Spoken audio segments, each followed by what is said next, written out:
Welcome to Yahoo Sports Daily. She's Caroline Fenton. I'm Jason Fitz. The new AP preseason poll has dropped. We have a top 25 in college football. Caroline, you and I have covered this sport a long time. If there's anything I can be sure of, everybody will be reasonable in their reaction to all of it. So let's go through some of our favorite moments here. Take a look at it. You've got the top 25 there. Ohio State 1, Oregon 2, Georgia 3, Notre Dame 4, Texas 5. I won't read the rest of them. You guys can do that. Caroline, what stands out to you? Give me some of your biggest storylines.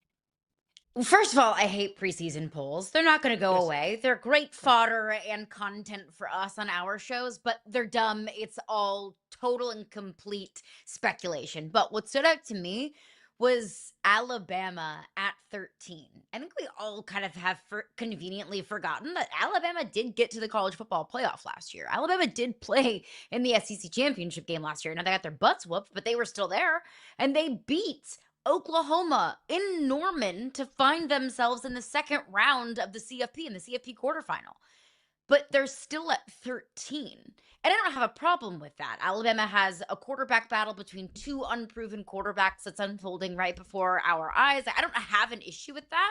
But I remember a time when Alabama got the benefit of the doubt. I remember that there was a time when Alabama sat atop the college football playoff rankings or the AP poll or the preseason coaches poll.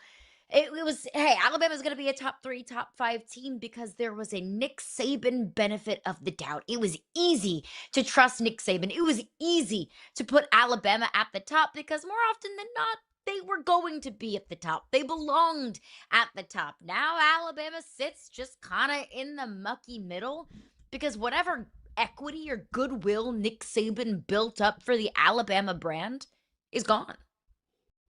Yeah, and by the way, if Alabama fan DeBoer might be looking for new employment on that. We know how Alabama fans feel about this. All right, I'll give you one of the stories that I've got my eye on it. It's the blatant, outright disrespect for Indiana. I am disgusted by a number 6 ranking for your defending national champions, who, by the way, went undefeated last year, who last year were projected, they started, by the way, at number 20 last year. They were projected to finish 6th in the Big Ten, and all they did was go 16-0 and win the national championship. I'm sorry y'all don't feel comfortable admitting this, but Curt Cignetti right now is the Nick Saban of modern college football. He deserves the benefit of the doubt. Took Indiana to the playoffs in his first year, took them to a national championship undefeated season in his second year. And this is where everybody says, well, yeah, but what about the quarterback change? What about the quarterback change? A year ago, right now, we were talking about Fernando Mendoza, who, by the way, completed 66% of his passes for 4,700 yards, 30 touchdowns, and 16 picks during his entire career at Cal. That's who they were getting. Now, this year, they have Josh Hoover, who in 4 years at TCU completed 66% of his passes for almost 10,000 yards, 71 touchdowns, 33 picks. They have more proof of concept at the quarterback position today than they did a year ago. And we're ranking them number 6. You're coming off an undefeated season. If that wasn't a big old IU on the side of their helmet, if that was an OU or a G or an A on the side of the helmet, benefit of the doubt would put them much higher than 6th overall. I will not stand for Hoosiers disrespect. I have never seen anybody put on for a college football program, especially for a school they did not attend, more than Jason Fitz has put on for the Indiana Hoosiers. Okay, let's look at the teams above Indiana. What do Ohio State, Oregon, Georgia, Notre Dame, and Texas, all 5 of them, have in common that Indiana does not?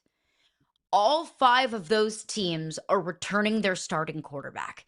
So not only is Indiana replacing their starting quarterback, and look, Josh Hoover did a lot of great things at TCU last year, no doubt, but it's still a new program. It's still new receivers. It's still a new offense that he has to get acclimated to. Those 5 teams above Indiana don't have to go through that acclimation period. Indiana is also losing their 2 leading rushers in Roman Hemby and Kalen Black, who are both in the NFL. Indiana is also replacing 3 of their 4 leading receivers in Omar Cooper Jr., Elijah Surratt, 2, I would say one of the best wide receiver tandems in college football last year. They also have to replace EJ Williams as about 500 receiving yards last year. There is a lot of attrition on that Indiana team. And I just don't think that Indiana has built up enough of that brand equity to say, oh, they'll just plug and play. Oh, they'll just replace those players that they've lost. Can uh can Indiana do it? Absolutely. Can Kurt Signetti, just reload and get right back where they've been the last 2 years in the college football playoff? Sure, yeah, they can, but they're replacing a lot. And while it's really easy to replace pieces in the transfer portal and NIL era, you still have to replace them. And that's difficult to do, even though it's easier now than it ever has been. So I don't hate Indiana at 6 because I think some of those other big name programs that have built up that kind of goodwill and equity have a lot more retention than Indiana might have. I'm also looking at if I want to keep the SEC good vibes going. It's just old habits die hard. I'm looking at that clump of SEC teams right there in the upper middle to middle. Texas A&M at 8, Ole Miss at 9, OU at 10, LSU at 11, Alabama at 13. That is 5 SEC teams in 6 spots. I do think that whatever the SEC does, they will be defined by will they win a championship this year or not. And if I had to put my money on it, it would be either Georgia or Texas that wins a national championship if it is in fact an SEC team. But I do think how fun this conference will be defined by that clump right there in the middle. I don't think anybody is disputing that Georgia and Texas right now look like the best teams in the SEC. But the cannibalization that is potentially possible between those 5 teams, the back and forth and the matchups that we're going to get on any given Saturday between these teams that all look like they have the potential to be really good, but they also all have a lot of question marks, I think is going to be wildly fun to watch unfold this season. I'll stick there with one of my favorite things that I saw in this that agrees with you, but just feels a little spicy. We see Ole Miss right there at 9. We got to go down a little bit to get to LSU at 11. Come on. We've all already circled LSU Ole Miss as like the game of the year. I don't even care if the football game's any good. We just love the drama that's going to come for every ounce of it. But also just the fact that, like, look, you know this with that LSU helmet behind you as somebody that knows that program better than most.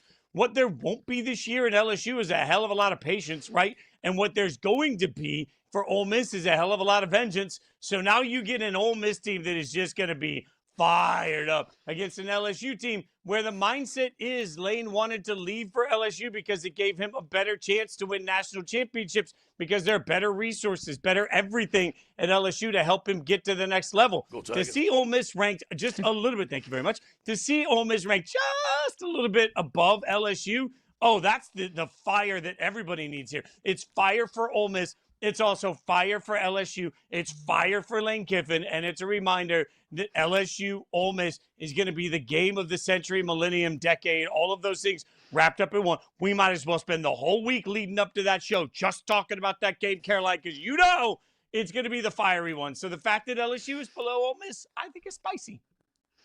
They're going to need state troopers from every single state below the Mason-Dixon line to be shipped into Oxford, Mississippi in that one. I don't have an issue with LSU ranked below Ole Miss. Honestly, I obviously am an LSU fan, but if LSU was ranked above Ole Miss, frankly, I'd probably have an issue with that. Because at the end of the day, what you did last season does have to matter. What Ole Miss did last season was get to the college football playoff semifinal 1 win away from competing for a national championship. What LSU did was go 7-5 and lose to Houston in the Nowheresville Who Cares About It Bowl. So that doesn't surprise me. And also LSU's bringing in Sam Leavitt from Arizona State, a new quarterback, a new system. Trinidad Chambliss comes back to Ole Miss and they have continuity at the most important position in sports. So while LSU has Lane Kiffin and Charlie Weiss Jr. and they brought in so many pieces through the transfer portal of one of the best transfer portal classes in college football, I still think it's fair that Ole Miss gets the nod above LSU for what they did last season. Hoping it doesn't continue that way, at least if I can put my purple and gold tinted glasses on.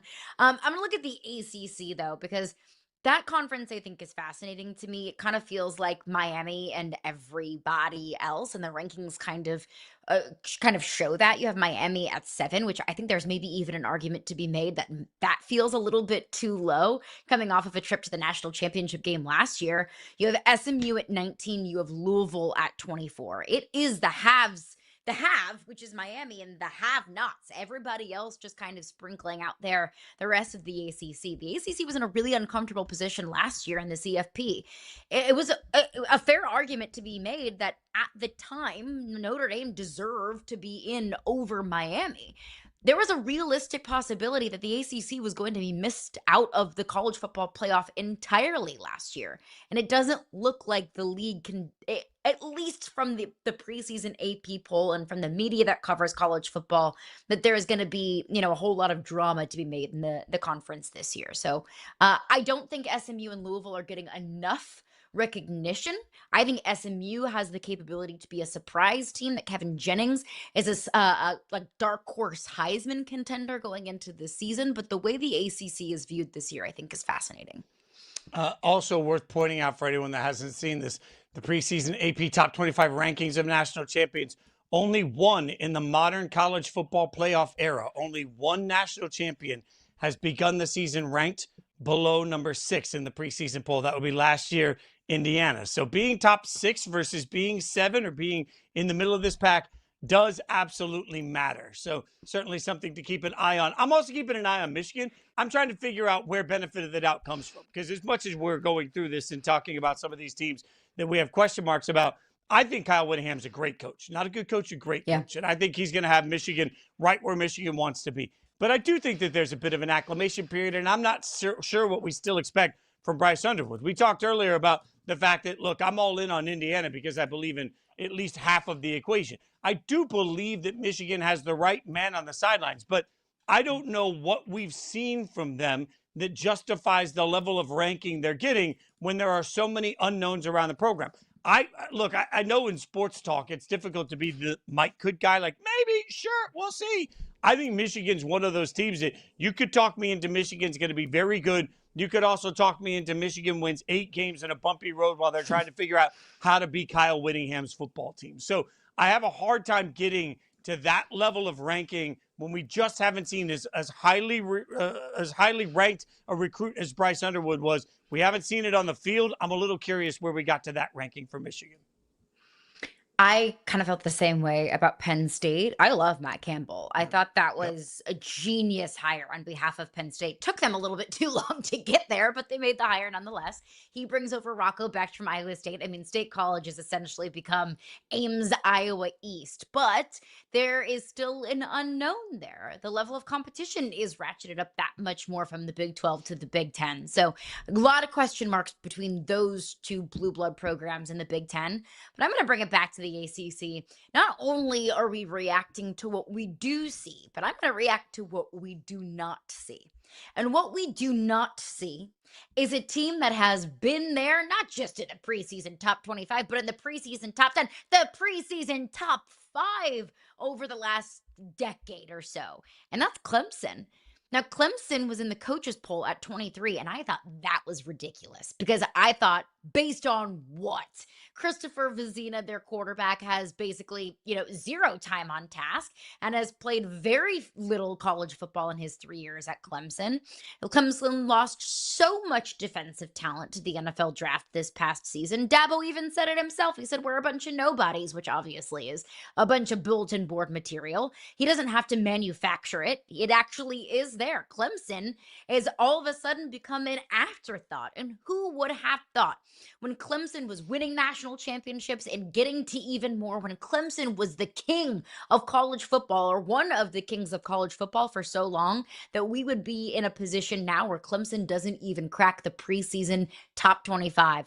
Clemson and Dabo, at least in the media's eyes, in the preseason poll, has become irrelevant. I've said often on this show and in my life covering sports that we love to use the words great and suck. We love to turn around and say, your team sucks. There is an insult that is far more hurtful to a fan base than your team sucks. And there's an area that's tougher to come back from than suck. That's irrelevant. I think you're right. The fact that Dabo and Clemson are unranked shows us that in the modern landscape, the right now, not the what you did for us 5 years ago, not what you've meant for the last generation, not the championships that you have, not the resume you've accomplished, for the right now, Clemson is worse than sucks. Clemson's irrelevant. And I'm not sure once you hit that portion of college football, how you easily come back from it. So it'll be interesting to see for Dabo, who's been reluctant to change who he is and how he coaches in the modern landscape, if that actually helps them in any way, shape, or form become something more than they are right now, because Clemson looks like they're going to be an afterthought in this year's college football season. All right, we'll keep breaking down the college football news, but we had a wild day in the NBA. News you won't believe, in the latest on that man, Kawhi, and the biggest controversy in the league.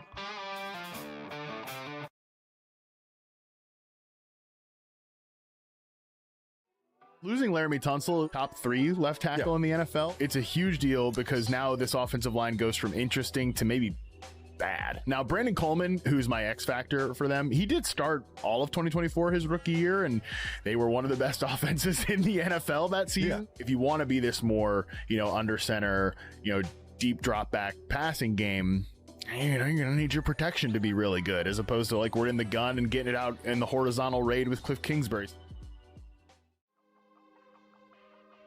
Who there tempts you the most, and is it Drake May, because your heart is a flutter still for Drake May?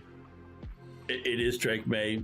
If you draft Drake May, you ask yourself, are we still on the front 9 with A.J. Brown? Is he going to win the breakup with the Eagles? Is Romeo Doubs, did they overpay for him and overslot him, or is he really an impact player? It's going to hurt me when I don't draft Drake May this year. I don't think I'm going to do it very often. I may not even do it at all. The thing with Derrick Henry, which I really admired with him with the Titans for sure. You see 22 on the field, you know he's getting the ball. You know Derrick Henry's coming. Derrick Henry was the focal point of that offense for years. But guess what? Still, nobody stopped him. With Derrick Henry, yeah, he's another year older, but he does not look another year closer to falling off. He does not look another year closer to slowing down. And he seems like he can go for as long as he wants to. Darian Mensah was not the only player who left Duke that day to go to Miami. His best receiver, Cooper Barkate, went with him. He was the best receiver in the Ivy League at Harvard in 2024. He graduates from Harvard. He hops in the portal, goes to Duke, and has 1,100 receiving yards at Duke last year. Well, now he goes to Miami. Harvard to Miami. How can you not love this sport right now? This is fantastic. News came in from ESPN. The NBA has found no evidence showing LA Clippers owner Steve Ballmer funneled money through team sponsors to pay Kawhi Leonard in order to circumvent the salary cap, sources tell ESPN. Now, this, again, is a response long awaited, as we've been waiting to see what the league would do about the accusations that the Clippers used companies like Aspiration to turn around and hide money that they were paying to Kawhi Leonard by circumventing the salary cap. They essentially didn't report the money, and they were able to turn around and just give it to him using weird sponsorships where he had nothing he had to actually do. Pablo's been reporting on this for a substantial amount of time, but almost, hours after we get that report, Sam Amick from The Athletic turns around and says the NBA, per sportsman Mike Bass, has issued a statement regarding today's ESPN report on the Clippers' Kawhi salary cap circumvention investigation. The quote, ESPN's article regarding the LA Clippers investigation, for which the NBA declined to cooperate, contains numerous and significant inaccuracies. The results in this matter will be made clear once the investigation is concluded. Caroline, we get a report from ESPN that they've made clear they stand by. We get this clapback from the NBA. What do we make of it? It is very obvious to me that the ESPN article sources are the Clippers and people within the Clippers organization. That's obvious for a few reasons. One of them that says right there that the NBA says we declined to cooperate with the ESPN article. There are two parties in this situation. The NBA didn't cooperate. The only other party is the Clippers. So the way that I kind of read the situation is that the NBA and the Clippers had confidential conversations that essentially the Clippers organization interpreted as, we don't have anything, you're scot-free. The Clippers took that information to ESPN. That was the source of the article. But I think that the NBA wasn't quite ready to come forward with that yet. They didn't have all of their PR ducks in a row.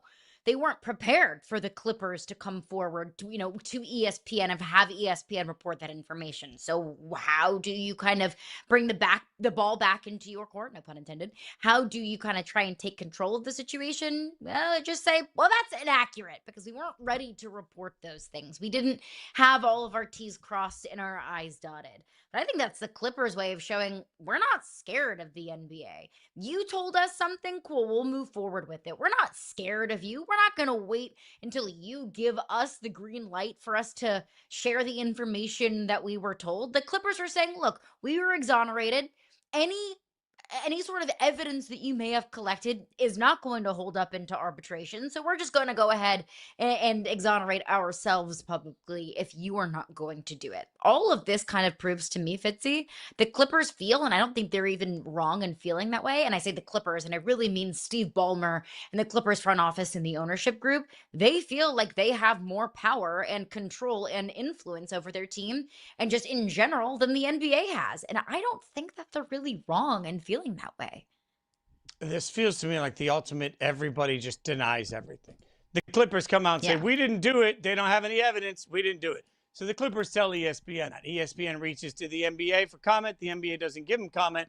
The ESPN puts out the article. Well, then the NBA turns around and says that article has inaccuracies in it, which is a really fancy way of saying, yeah, but, right? Like, that's the yeah, but, where if you were asked in court and it's like, yes or no question, did you find this? Well, yeah, but there's nuance to it. Like, we found some stuff, but we couldn't really make. So everybody in this process is sort of deflecting to somebody else. And that's all the more reason I continue to believe that absolutely nothing is going to happen to anybody involved. The fact that we're sitting here saying that they found no wrongdoing by the Clippers, and the ESPN stands by that reporting that was done by multiple reporters that have sterling reputations for the work that they do in these situations. You are not talking about small, like, for anyone that even wants to come in and question the role of an insider, I'm sorry. Like, these are all people I've worked with. These are all people at some level I know. Don Van Natta Jr. is one of the most respected reporters in this business. I do not believe that he, as a journalist, would put his name on a report from ESPN without having some level of confidence to the information that he's being given and verification of said information. Now the NBA turns around and says, well, no. You don't have the whole story. But the NBA also doesn't give us the whole story. Just get ready for it now. Like, nobody's going to give us any real information in this process, which then brings the question of who do you believe and who can you trust? Because I saw it yesterday. The minute this information started to break, man, the absolute Twitter X backfire, just right in immediately up to Pablo. It's like, well, look at this. Pablo's trying to ruin people's lives. I hope everybody sues Pablo. That's what automatically, whether it's the bots or the beings, we're suddenly doing to the reporting that even got us here. Everybody's looking for a gotcha moment. Nobody's admitting everything. Everybody's denying everything. Nothing's going to be done about it. And the NBA is going to trust one thing they're right about.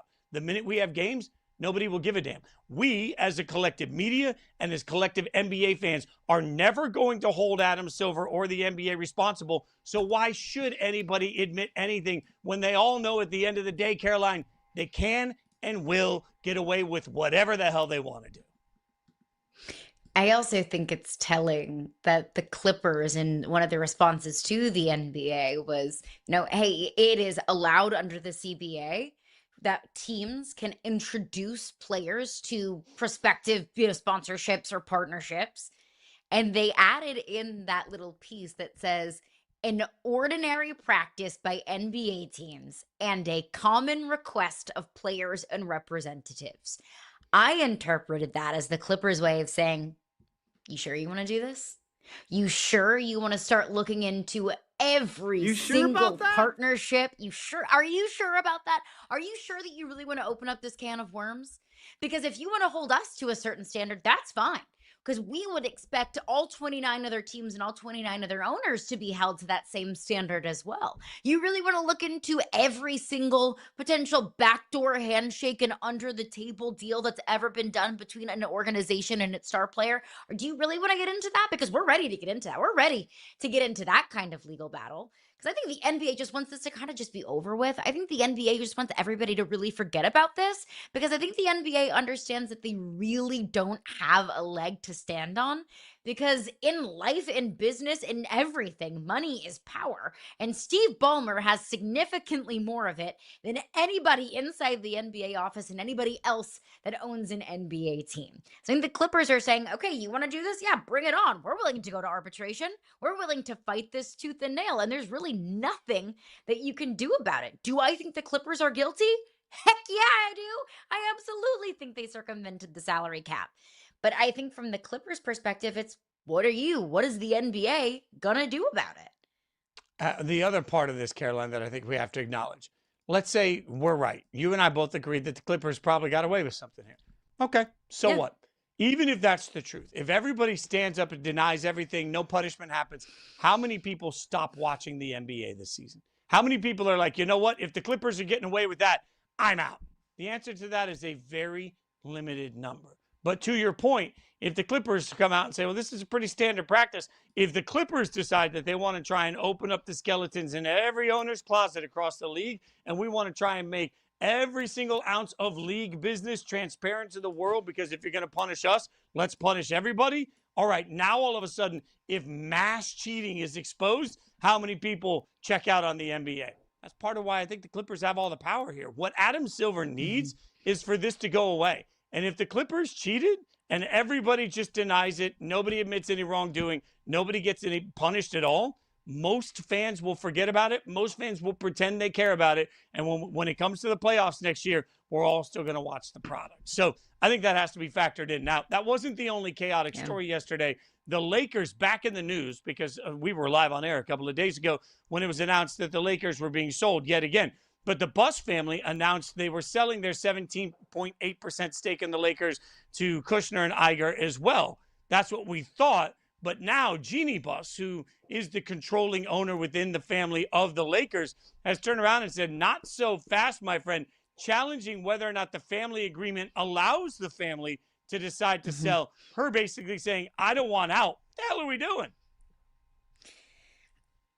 Basketball in Los Angeles needs to take a big fat chill pill, because my goodness, the business of basketball in LA has just been crazy the last couple of days. The business of sports in general.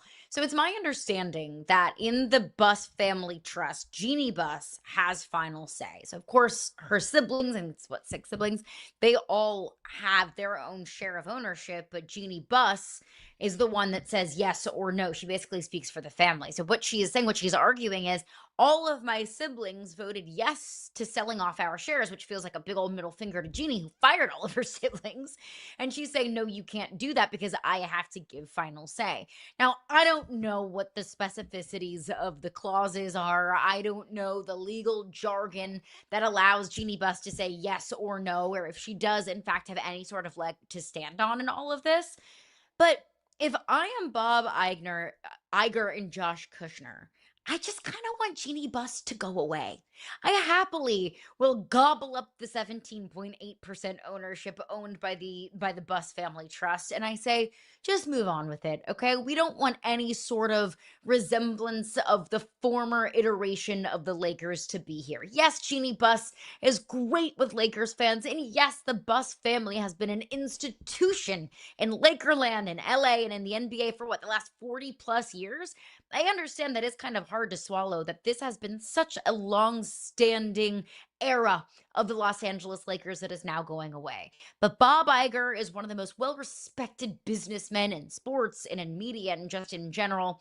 Just move on from the Buss family era of the Los Angeles Lakers, but there is no doubt that Jeannie Buss is going to fight this tooth and nail. She wants to make sure that she can make sure that the Buss family business stays alive with a Buss representing it for at least this period of time. Yeah, but you feel like the NBA had to have some sense of how they were going to handle this. I can't imagine buying a mansion and then having the person I bought it from say, well, here's the thing. I'm going to keep living in the bonus room for a while. I'm not ready to give this house up. Now, you can buy the house, but I'm going to live in the bonus room. I just want to have a little bit of say in what we're doing. I'm still going to be the one that contracts the gardener. Like, I don't think that really works in this situation. And I won't pretend to have a great knowledge of how either Josh Kushner or Bob Iger works every single day. But I don't think you get to the point where you're buying an NBA team. Buying an NBA team in record amount of time, like according to multiple reports, whether we buy it or not, over the matter of 72 hours, suddenly that man went from I want to bid on an NBA expansion team to I'm part owner of the Lakers. You facilitate that sort of deal that quickly, man, you got to believe that everybody had the ducks in a row and promises were made. I can't imagine one of those promises was not, we're going to make sure that you have full run of everything. Remembering when Jeannie Buss sold the team 18 months ago, part of what she kept there was the opportunity to remain controlling owner for a certain amount of time so that she could continue to be the face and the voice of the Lakers organization. I don't know that the new ownership group is going to be thrilled to find out that they just paid a record $12.5 billion for a basketball team. And then now they still have to acquiesce to 17.8% ownership from Jeannie Buss, who's fighting with their family over that ownership. That's all drama I want nothing to do with. If I'm Kushner or Iger right now, I'm saying, great. Your family can go handle your family stuff as a family TV show for all I care. Go be the new Kardashians. Work it out on your own. Get out of the way of the Lakers. So plenty of drama to continue to come from LA. We're sure of that. In the meantime, let's get back to the NFL. Week 1 of the preseason is in the books. Lofty expectations for the Patriots this season. We'll talk to former Patriots wide receiver Chris Hogan about it next.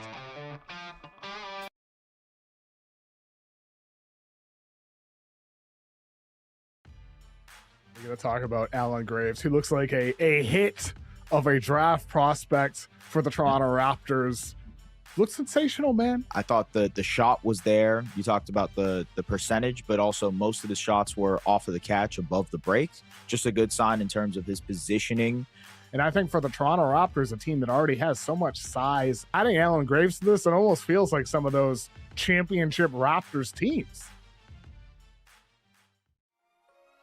I can't predict the future, and I know that it's a long process, and it's not just my decision. But at the same time, I'm going to give the doctors and the coaches every single opportunity they can to let me be out there week 1. And I don't want to miss that game because that's the team that won the division while we were gone. And you want to be out there and ready to go with your teammates. And so hopefully the doctors and the coaches give me the green light, and I'm able to go out there with my guys and compete against one of the best teams in the league. They had to have better details on the back end because that was their greatest qualm last year, especially on third down. They were just a mess. Bad tackling, bad angles, slow to react. And this is a great stat from Next Gen Stats. First opportunity depth of tackle. So the first time they're able to tackle somebody, what's the depth of tackle? Theirs was the second highest in the league last year, 4.9. The Cowboys were the only ones higher. So they were late to react. So there was a perfect stat to match the eye test there. But that just has to get better. More than anything, that's what I'm focusing on with this defense. I know people talk trash about the PFL and say, oh, because you're in the PFL, you're nothing. The level of fighters in the PFL are just as high as the people in the UFC. And the reason you don't understand that, the reason you don't think so is because you're a casual. You're not a true MMA fan. You don't understand the game as much as you hope or you think you do. If I ever gave a damn about what somebody thought up until this moment, I would not be the champion. Before A.J. Brown left the Eagles facility for the last time, he wrote a message on the wall, quote, "The best to ever play here, always open." That's some legendary stuff. He's now with the Patriots. So to break down all things New England, we welcome in a former Patriots wide receiver, Chris Hogan. Chris, your nickname was 7-Eleven because you were also referred to as always open during your playing days. So thoughts on what A.J. Brown means to this Patriot roster? What do you think? Yeah, I mean, there was so much drama kind of surrounding this whole A. Brown in the offseason and whether he was going to come to New England and what that was going to mean to this team and kind of adding this veteran type receiver for Drake May and more weapons. And so I think when it finally happened, I think all of New England was pretty excited to have this guy on our team. I know that there was a little bit of, he wasn't clicking right away with Drake, and there was, he wasn't completing anything. And I went on our segment with Chris Price, where I do a podcast with him. I said, everyone just needs to relax. These guys just need a little bit of time. It's going to start clicking. They need to just be together, keep putting in the work. And I think, as you can kind of tell, I mean, in training camp, it's slowly but surely like they're just ascending this way and hopefully getting to that peak, when the season starts. And I think it's an awesome addition to this team, and he's going to help a lot. Drake, Josh McDaniels is going to use him so effectively. And I think it's going to be awesome to watch that in the season. And it's a receiver room that you blink and all of a sudden it is stacked. So AJ Brown comes in this past offseason. Romeo Doubs comes in as well. Kayshon Boutte spoke a couple of months ago and kind of demanded a trade, that he wanted out of New England. We haven't really heard much on that front since. So if you are the New England Patriots, how do you approach that? And if Kayshon Boutte does stick around for the entirety of the season, if you're Josh McDaniels, how do you feed all of those mouths? Gosh, I mean, the more the better, I think. I mean, listen, the way that Josh runs his offense, and he's done this for so many years because he's had so many talented guys in his, at his disposal. I mean, Gronk, Julian, Danny, Randy. I mean, you can go down the list. When he has these guys, as long as these guys are capable of being in an offense where they're not necessarily always going to be a feature every single week, but you're going to get your touches and inevitably you're going to go out and hopefully win football games. I mean, I think that's really the goal here. And this team, what Rabes has built, what Elliott is building, the guys that they brought into this locker room, they really haven't brought in a bunch of me guys. They brought in a bunch of guys that want to win football games. And I think if you keep all of these guys together, you're going to see a very dynamic offense that is going to be capable of doing some really great things. So I think the more the better. I mean, I think you go up and down that list. I mean, from AJ, Mac, Kayshon, Romeo, then you had Kyle, Pop, whoever that is. I mean, you got guys that can kind of play a role and be effective and perform. That's gold to me, right? I think Josh is probably licking his chops right now, waiting to get into the season to kind of different personnel groupings and formations and all the things that he loves to do, and have a quarterback that's able to digest all of that and then get the ball to where it needs to go. I mean, I don't think you could ask for anything better right now from a wide receiver room perspective.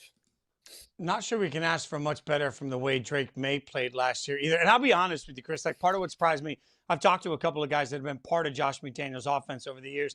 And one guy told me specifically, it was like a different language, foreign language. Like, it takes a lot of learning. So what am I supposed to make Drake May, who in year one seemed to master that language so quickly? What's that mean for year two in this offensive system? Yeah, I mean, I think that's a great point, but I think Josh is a great teacher first and foremost. It's a lot, and it's heavy to digest, and there's so much information, and it's so detail oriented. So I think, from a player perspective, you have to be a professional about it, and you have to be able to study and understand it and really go over it and over it and over it. It's not something that's just going to come right away. But like from me personally, when I first got in the building, I had to dive into all of this stuff so that I could go out there. And, I was playing with a guy that's been in the league for 18 years, right? Things were not going to slow down just because I walked in the building and it was the first time seeing it. So you have to be able to learn it. You have to be able to study it. And I think what you have in this room right now is a bunch of guys that are capable of doing that. They want to do it. And Drake has been able to do it very well. And he's only, really been with Josh for a year. So going into year two with this offense, Drake, I think, is just going to continue to ascend. His knowledge, his football knowledge, his football IQ, he's going to be able to play faster. I think you're going to see more formations and personnel groupings, and he's got the guys to do it. And I think that's probably the important piece to look at. Maybe he didn't have it in years past, but now you look at this roster up and down from an offensive standpoint, right? From the backs, tight ends, receivers, you have the guys, right? And Josh is such a game plan oriented coach where he's going to be able to put all these guys in positions to be successful first and foremost, and hopefully move the ball down the field, put points on the board. And, that's what you want to do as an offense. Patriots is not the only team that you played for. You also had a multi-year stint in Buffalo. So I'm going to ask you to ruffle the feathers of one of your former team's fan bases. Which quarterback would you choose to build your team around for the next 5 years? You taking Josh Allen or Drake May? You're really putting me on the spot there with that one. I know. You know Hot seat what? time. Here, listen. I'll take the. I was so well coached by Bill Belichick, so I know how to answer these questions. But honestly, they are so talented, the two of them. That is a hard question. I think from what I've been able to see, I think Josh has unbelievable arm talent. He's an incredible athlete. I think right now, I think that you have not scratched the ceiling for Drake. I think that he's only going to continue to learn and get better and play faster, kind of develop himself. I'm really looking forward to him to kind of take that leadership role this year as he goes into his next season, coming off a Super Bowl loss, but a very, very good season that he had, runner up in the MVP, and he played really, really well. So I think if I'm going to pick a quarterback right now today, I'm going to pick Drake. And I'm going to pick him just because I think he's only going to keep getting better. As from what I can see, a young kid that has a very good head on his shoulders, that is capable of dealing with things outside of football. He's capable of dealing with the media in the right way. He's, clearly wants to win and wants to learn. And I think he's going to take on that leadership role, that, be a captain of this offense and be able to kind of take this team, going from a Super Bowl year to the next year is difficult, right? It's tough to win in this league year to year. So I think this is going to be a big step for him this year. They've painted that target, on their backs again, right? Everyone's going to come into New England or circle when they got New England, which hadn't been the case for the last couple of years. And that's back now. So things are going to be kind of pointed in his direction. They're going to want to stop him and make it hard for him. So I'm going to pick Drake right now. Everything you just mentioned about the way people will hunt New England this year makes this question a little bit difficult. The Patriots won the division last year, but the Bills have won the division several times leading up to it. Who should be the favorite in the division this year? I'm gonna say New England, and I think it's because of what they were able to do last year. I think that this year, I really think that they're going to have another successful season. I mean, the defense has a bunch of guys that are returning. I think that defense is going to be playing really, really well underneath Vrabel. And again, this offense going into year two with Josh and with Romeo, with AJ, with the guys that they've added, you have a couple of guys that are coming off their rookie year. You returned a bunch of guys. I think offensive line, right, is always going to be a question of like, how well can we protect Drake? And, obviously Josh is also a big adamant of, he wants to run the football and do that effectively and kind of be multifaceted in how he approaches each game. So I know it's going to be those two, right? At the end of the day, it's going to be Buffalo or New England, but I'm going to say New England has the edge here in the AFC East. And so many former players have told me the only thing harder than getting to the Super Bowl is getting back to the Super Bowl. Something that I think Tom Brady and Patrick Mahomes have made look really easy. But understanding that and how crowded the AFC is, what does success look like for the Patriots this year, coming off of their trip to the Super Bowl last year? I think that's a great question. I believe that success in when I look at it is this team continues to progress. And I think that you see a progression in Drake. You see a progression in this offense. I think that you see these guys, and they did it so well last year. They played good football, right? There wasn't a ton of penalties. They didn't hurt themselves a lot. I think from an offensive standpoint, you're staying out of bad yardages, bad third and longs, right? You're moving the football. You're putting points on the board. You're not kicking field goals in the red zone. I think that they've added some guys that are really going to help them in the red zone this year, which was, I think, one of the areas of the field where we didn't always transfer into 6 points and we were kicking a lot of field goals. So I think getting into the red area, putting points on the board, continuing to play good football, win those close games, win those fourth quarter games, which, I think, as we all know, a lot of these games, because all these teams are so talented, right? They come down to 4-quarter games. So staying in it for 4 quarters, playing that complementary football from offense, defense, special teams, just going out there, and winning football games that way. I think that's going to be a successful season for these guys, no matter if the wins and losses. I mean, listen, I think these guys are going to win games, and I think that they're going to be in the playoff hunt again this year. How they get there or what that looks like, I don't really, yet to be seen. But as of now, I think that this team is kind of building on what they built off of last year, what they had, and kind of rolling into this year. And I think they're going to do very well this year.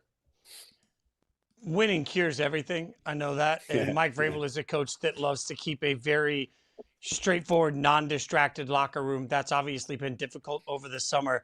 How does that locker room sort of compartmentalize all the noise that's been around Vrabel coming into this season?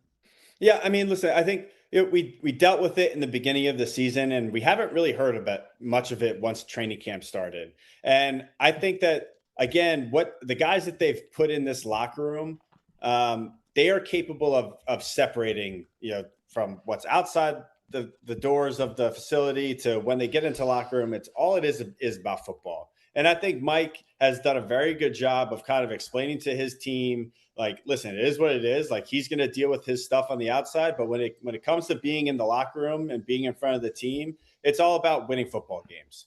And the rest of that stuff will take care of itself. Everyone has their own stuff going on outside these doors, right? They have family, they have kids, they have, whatever it is, right? But as soon as you walk through the doors, right, you have a job. This is your job, to be an NFL football player, to go in there, prepare yourselves as best you can, go out on Sundays and win football games. So I think that this team has enough veteran leadership. It has enough guys that are returning. They got a taste of winning, and they know what it takes to get to that game, right? They know what it takes to play all season long going into February, and how long the season is and what it takes to get there. So I think you're going to see a team that's going to be able to separate all of this stuff that's going on outside, deal with it in the media the way that they can.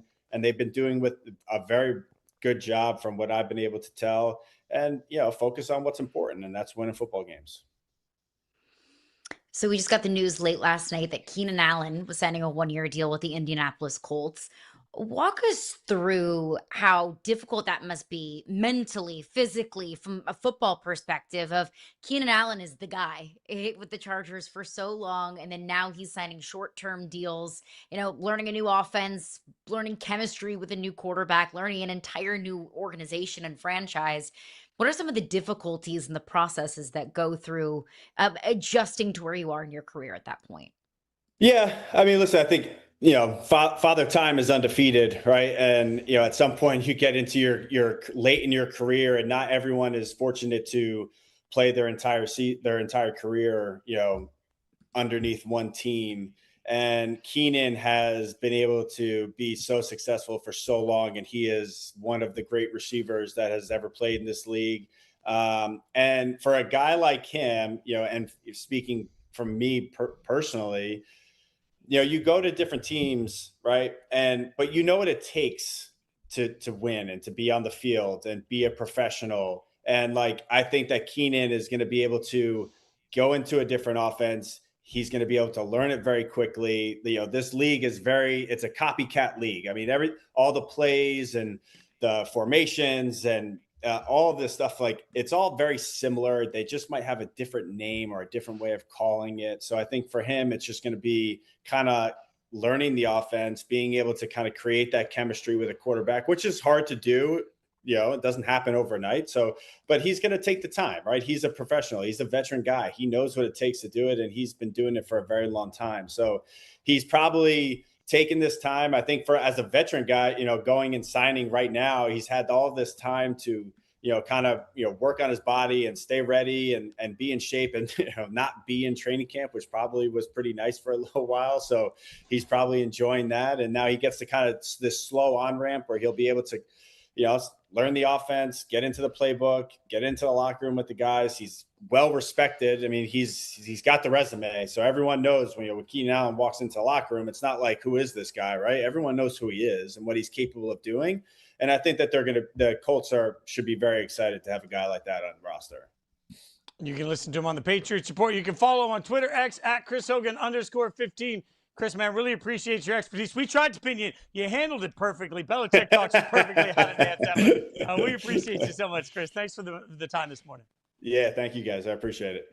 It's great stuff. Thanks, from Chris. Chris Hogan. Going to be a big year for the Patriots. Coming up next, Nick Sirianni quietly on the hot seat. We'll explain. We'll tell you about it next.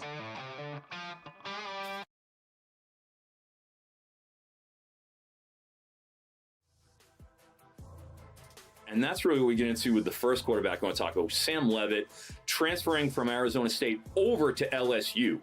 You're going to plug Sam Leavitt into that system with his ability to create outside of structure, his ability to get yards. On the ground, I think you're going to see him really outperform where he's being drafted right now. In a Power 4 only format, I have him as QB5 right now. We're in a very, very bad time for the perception of college football. There's a fatigue point that people keep debating. Is it because of NIL? Is it because of portal? Is it because of what's going on in Congress? And I think the average consumer, and there's still more average consumers that listen and watch this show than there are industry insiders. There is a fatigue point with perpetual revision of the postseason format. People aren't as stupid as the individuals in this industry seem to think that they are. Who is your breakout candidate for this year? Kind of think Isaiah Likely with the New York Giants is a really good candidate this year. Kind of wide receiver room that could rotate a little bit and be useful players, but they don't, to me, have one dynamic. Even Fields, who I like, I don't know that he's gonna be like a dynamic guy that right off the bus, round 3 rookie, leads the team in targets. I think that could actually be Isaiah Likely. Tight ends on their second contracts have been good bets to make. I think Likely is a good bet to make this year. How is your recovery going? It's going good. It's a long process. I think that's what I've learned throughout this entire thing. And so all I can do is be as great as I can be every single day. It's tough. You have to just maximize that day and then slowly get better and better as the year goes on. And so just having the guys back and getting to be back on the football field will kind of get me going in order to get ready for the season. Nick Sirianni says they were running a vanilla offense with the base of what they're doing. And he says the whole season will be a work in progress. He said, you are always progressing. Work in progress is probably not the phrase that the ever-patient fan base known as Philadelphia Eagles fans wanted to hear. Yes. Yeah, we know that they are a measured, patient group that understand the nuance to growth. They probably don't want to hear any of that. And I'm not sure that helps with the ever heating of the Nick Sirianni hot seat, which brings us a game we're calling Hot Sauce, Hot Seat. We're taking NFL coaches and measuring the heat of their seat based on hot sauces featured on Hot Ones. I'm in for all of this. So what's the level of heat you would find on Nick Sirianni's seat to you, Caroline? Nick Sirianni's seat is like hot, but it's not. It's kind of like it's just like your classic hot sauce, right? It's a little bit of heat, but it's not crazy. It's not going to send you to the hospital. It's like a hot honey kind of situation. Because let's be honest, if you are the head coach of the Philadelphia Eagles, you are always on the hot seat. It doesn't matter if you are fresh off of a Super Bowl. It's like, okay, well, when are we getting back and when are we winning another one? Welcome to life in Philadelphia. I don't think that's anything that Nick Sirianni signed up for, not knowing what he was getting himself into. Anytime you don't win a championship, it's like the heat on your seat is dialed up to 1,000. But also, let's be honest, the Eagles have been at the top of the league over the last several years. We are just a couple of years removed from the Eagles winning a Super Bowl. But it's not all peachy in Eagle land. We had a positivity bunny in the locker room last season. We had the Eagles offense be one of the most boring and dreadful offenses I have ever watched. And is that hyperbolic? Absolutely it is. But it was rough last year in Philadelphia. So I think that you're looking at it both ways. Philly has been one of the best teams in the league. Philly does have one of the strongest rosters in the league. Philly is going into this year as a Super Bowl contender, but it's not all great and sunshine and roses in Eagle land. It's weird to me that a basic hot sauce would have a whatever Scoville rating of 1,800. That feels like a very high number for something basic. All right, I'm going to go even higher for mine, though, for everything that you just talked about. Whatever the hottest, like, I'm just going to go straight into hot ones, and I'm going to say, what's the one that puts me in the hospital? That's Blair's Mega Death Sauce with a Scoville rating of 550,000. That's right. Look, I'm old enough to remember just a couple of years ago when suddenly Sirianni walked in on the hot seat and won himself the Super Bowl. So certainly he can do that. But to your point, when you have a GM that's considered a cheat code, and you have a running back that's considered one of the best in the league, you have a quarterback you paid that's been regressing ever since you paid him, we're looking around now and we're trying to figure out why the offensive line hasn't been quite as dominant as it used to be. We understand some of the pieces they've had to replace. You've had plenty of talent on the backside of this team defensively. There's talent on the Eagles. So talent equals expectations. When your GM, Howie Roseman, is a cheat code that we've said on this show, other teams should offer a blank check to, whatever it takes. I'll give you anything. Come be my GM. When you've got that guy picking the pieces, when they are picking the ingredients, and the ingredients are spectacular, and you bring me a dish that's okay, we're going to fire the chef. There's no way around this. If the Philadelphia Eagles are not considered an elite, oh my God, Super Bowl contender at the end of this year, if they are not chomping at the bit with everybody else that is right there trying to take down the Rams to win the Super Bowl, if they are not one of those teams in that tier, Sirianni's certainly on the hottest of hot seats to me. So I put him on the much hotter 550,000 score. That's higher than 180. All right, what about Todd Bowles? Todd Bowles enters year 5 in Tampa, 35-33. What would you put his sauce level at? It's not super hot fire, but it's also not comfy. This isn't, Parmesan garlic. This is, a little heat. This is like a medium, because Todd Bowles has done a lot of good in Tampa Bay. And you can also see a path to how this year gets them back on the right track in a very winnable division, but also he's in a pretty public feud. Maybe feud isn't the right word, but Vita Vea and Baker Mayfield are both wanting new contracts. So that's not great for the PR. But if you sign those two to extensions, then all of a sudden everything is great in Buccaneer land. And then you feel good about Tampa Bay being one of the favorites, if not the favorite, to win a very wide open division. So Todd Bowles has done a lot of good, made the playoffs in a lot of seasons, but also Todd Bowles totally and completely flushed the division down the toilet last year of epic proportion. Todd Bowles needs to do more in Tampa Bay, especially in a division that's wide open. So it's hot, but it's not crazy. And if they win the division this year, find themselves in the postseason this year, I think he's coached himself off of it. Yeah, well, and at 35-33, that means he's usually about a 9-8 coach, which will be good enough to win this division. That's why I give it medium heat. It's going to be fine. This is hot, but it's not the worst hot. Although I'm a little jealous, like Pirates Lantern pepper sauce. That doesn't sound good. You had a mustard sauce. The mustard sauce on yours sounded better. I give it medium heat, mostly because I think it's a medium division with medium expectations, and the mediocrity can win you that division. So everything about this screams mediocrity, which is enough to keep him employed. Let's get one more in. Year 8 for Zach Taylor. The Bengals 6-11 last season, their first losing season since Taylor took him to the AFC Championship game in 2021. What's his hot sauce level? This is super hot fire. This is the kind of hot sauce that when you eat it, like, you're not sure if your intestines are going to make it out alive. This is the Pucker Butt Chipotle Express. This is like, Zach Taylor's butt better be puckered, because if I were in charge in Cincinnati, he would have been gone. That pucker butt would have been out of here. Like, he would not be enjoying Skyline chili anymore, because it is a crime against football and humanity that Joe Burrow, Jamar Chase, and T. Higgins haven't been in the postseason in the last couple of years. Sure, yeah, they went to the Super Bowl in year 2 with Joe Burrow, but what have they done of substance since then? It is ridiculous that Cincinnati has not been able to do more with all of the weapons that they have at their disposal offensively. I think Zach Taylor is a total and complete ding-a-ling, and he has to find himself. Like, postseason isn't enough. Like, postseason should be a given. If the Bengals are not competing for number 1 seed in the AFC, getting to the AFC Championship game, that's a mistake, and that is a total and complete disappointment in Cincinnati. I've had enough of Zach Taylor.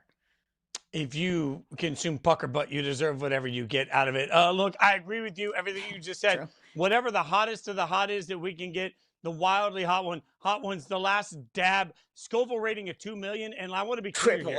Zach Taylor doesn't just get a little like dollop of this? No. Like, they take the bottle, they just force his mouth open, and they jam the whole thing in. Like, he's getting the whole thing. He is chugging the last dab at 2 million Scoville rating because, frankly, if you waste Joe Burrow, which is what he's doing every single year, under the excuse of we just start slow over and over again, like that's an actual reason, then you deserve to be on the hottest of hot seats. Man, if they start with a slow September, I just fire him then. I don't care if they always right the ship. You're wasting Joe Burrow. All right.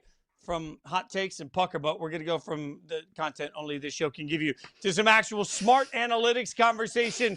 Coming up next, Lindsay Rhodes going to join us from Sumer Sports. We'll get her thoughts. What do the numbers say about the Chiefs? Are we actually sleeping on Kansas City?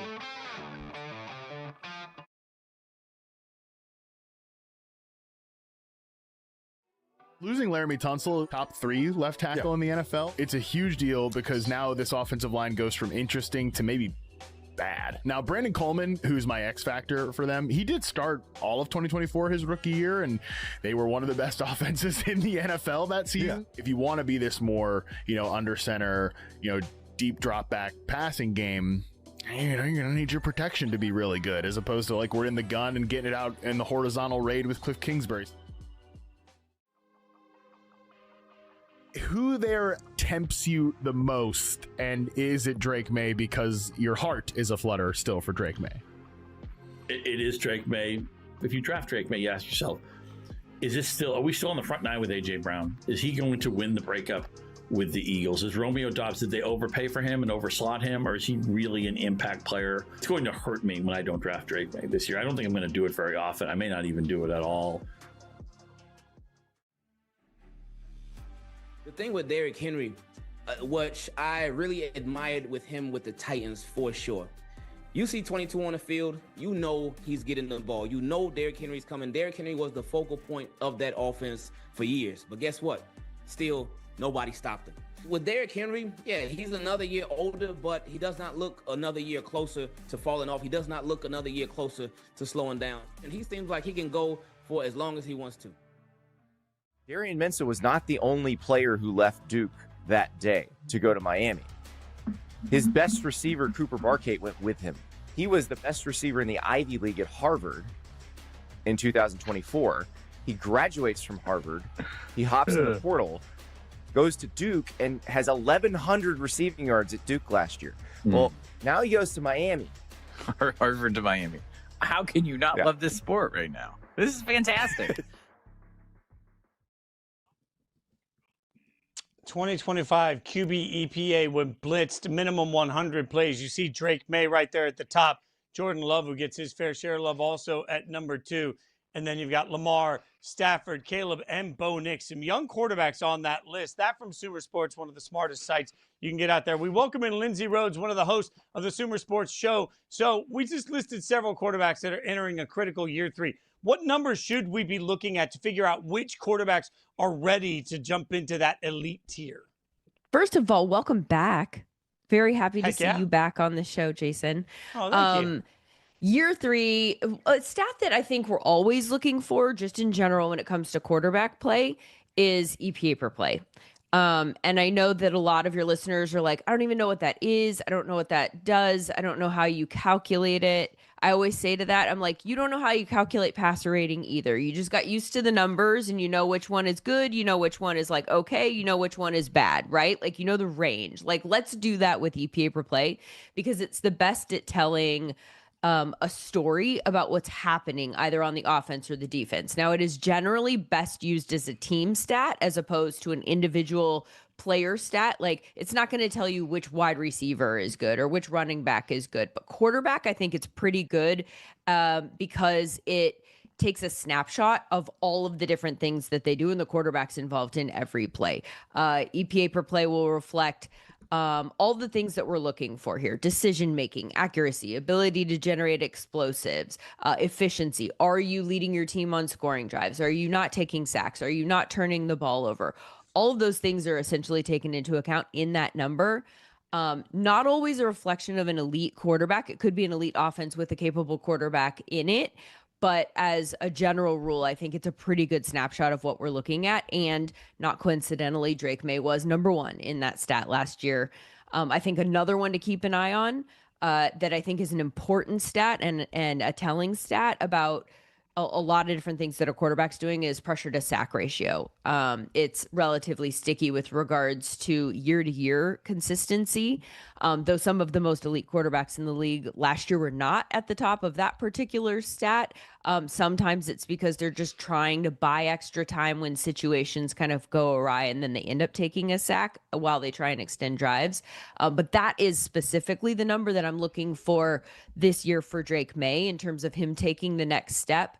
Because when pressures arrived last year, he took a higher degree of sacks and he also scrambled a bit. What I'd like to see this year is the number of times that when pressure arrives, he stays in the pocket and still completes a pass or attempts a pass, or when he escapes and then still attempts a throw. Keep your eyes up and looking to throw downfield. I think that's probably the next step for him. Not always fair to expect a quarterback to make an instant impact in their rookie season. It is fair to expect that, though, from some rookie pass catchers. I mean, we saw Teteroa McMillan with a 1,000-yard season, win Offensive Rookie of the Year. Makabuka last year in his rookie season, just shy of 1,000 yards. What are some rookie pass catchers that you're looking at this year to make an instant impact, stat-stuffing type of season? Yeah, I actually really think that this is a very interesting rookie class of wide receivers. And I'm really curious to see who does make that instant impact. I really liked Jordan Tyson in New Orleans as a full field target earner. He has a very versatile route tree, top 15 percentile in college in targets at each depth of the field. Good size and speed, worked outside, inside, like just kind of checked all of the boxes, and then went to an offense that specifically needed what he did. I thought in terms of the routes where he shined the most, that's where they had a need for someone to step in and be opposite Chris Olave. But I'm talking about somebody who's going to be out for a couple of months now. And so this hamstring injury is really derailing my plans for him to have a huge year. So Carnell Tate is probably a guy who's going to have a ton of opportunity for Tennessee. He appears to have hands of glue. Interested to see, though, if he can pick up yards after the catch. He was not a big yak guy in college. And I'm also interested in seeing how many routes they have him run in college. Goes and curls made up over 50% of the routes that he ran. So it was a somewhat limited number of routes or types of routes that we were seeing him run in college. I'm interested to see if that can become a little bit more versatile. What I'm afraid of with him is that we see him, because he's so good along the sideline, like we've seen with Brian Thomas Jr., where he just like goes along the sideline and there's less creativity attached to him, and that doesn't usually lead to success. So that's my thing that I'm looking for there, but he has the most opportunity. Mekhi Lemon, I think, is a sneaky Offensive Rookie of the Year candidate, because he's going to an offense that obviously has targets that have opened up with A.J. Brown no longer being there. There is an opportunity for him to get passes. Haven't heard his name so much at training camp as some of the other guys, but I think that there is a chance there. And he's a guy who is very versatile, a big run after catch guy in college, turned into a running back with the ball in his hands. So he is a guy I'm keeping my eye on. And then Casey Concepcion is another guy that I just really liked as a draft prospect. And, you know, what can you do with that in Cleveland? I'm not 100% sure, but I think he's a sneaky candidate for a guy who could be good down the road. And I'll be keeping my eye on him too. So the Chiefs' run of dominance feels like it's vulnerable. There's a conversation on if we're sleeping on them or if it was just Mahomes' injuries. Did the numbers show warning signs before the injury last year? You know what? It's funny. Like, looking really for just what was different for Patrick Mahomes specifically, right? His accuracy last year was not what it has been. His on-target throw, which is a stat that we track at Sumer Sports, ranked 31st last year in the league, which is not what you would expect for him. After ranking 18th in 2024 and top 10 in 2023 and 22. So went down.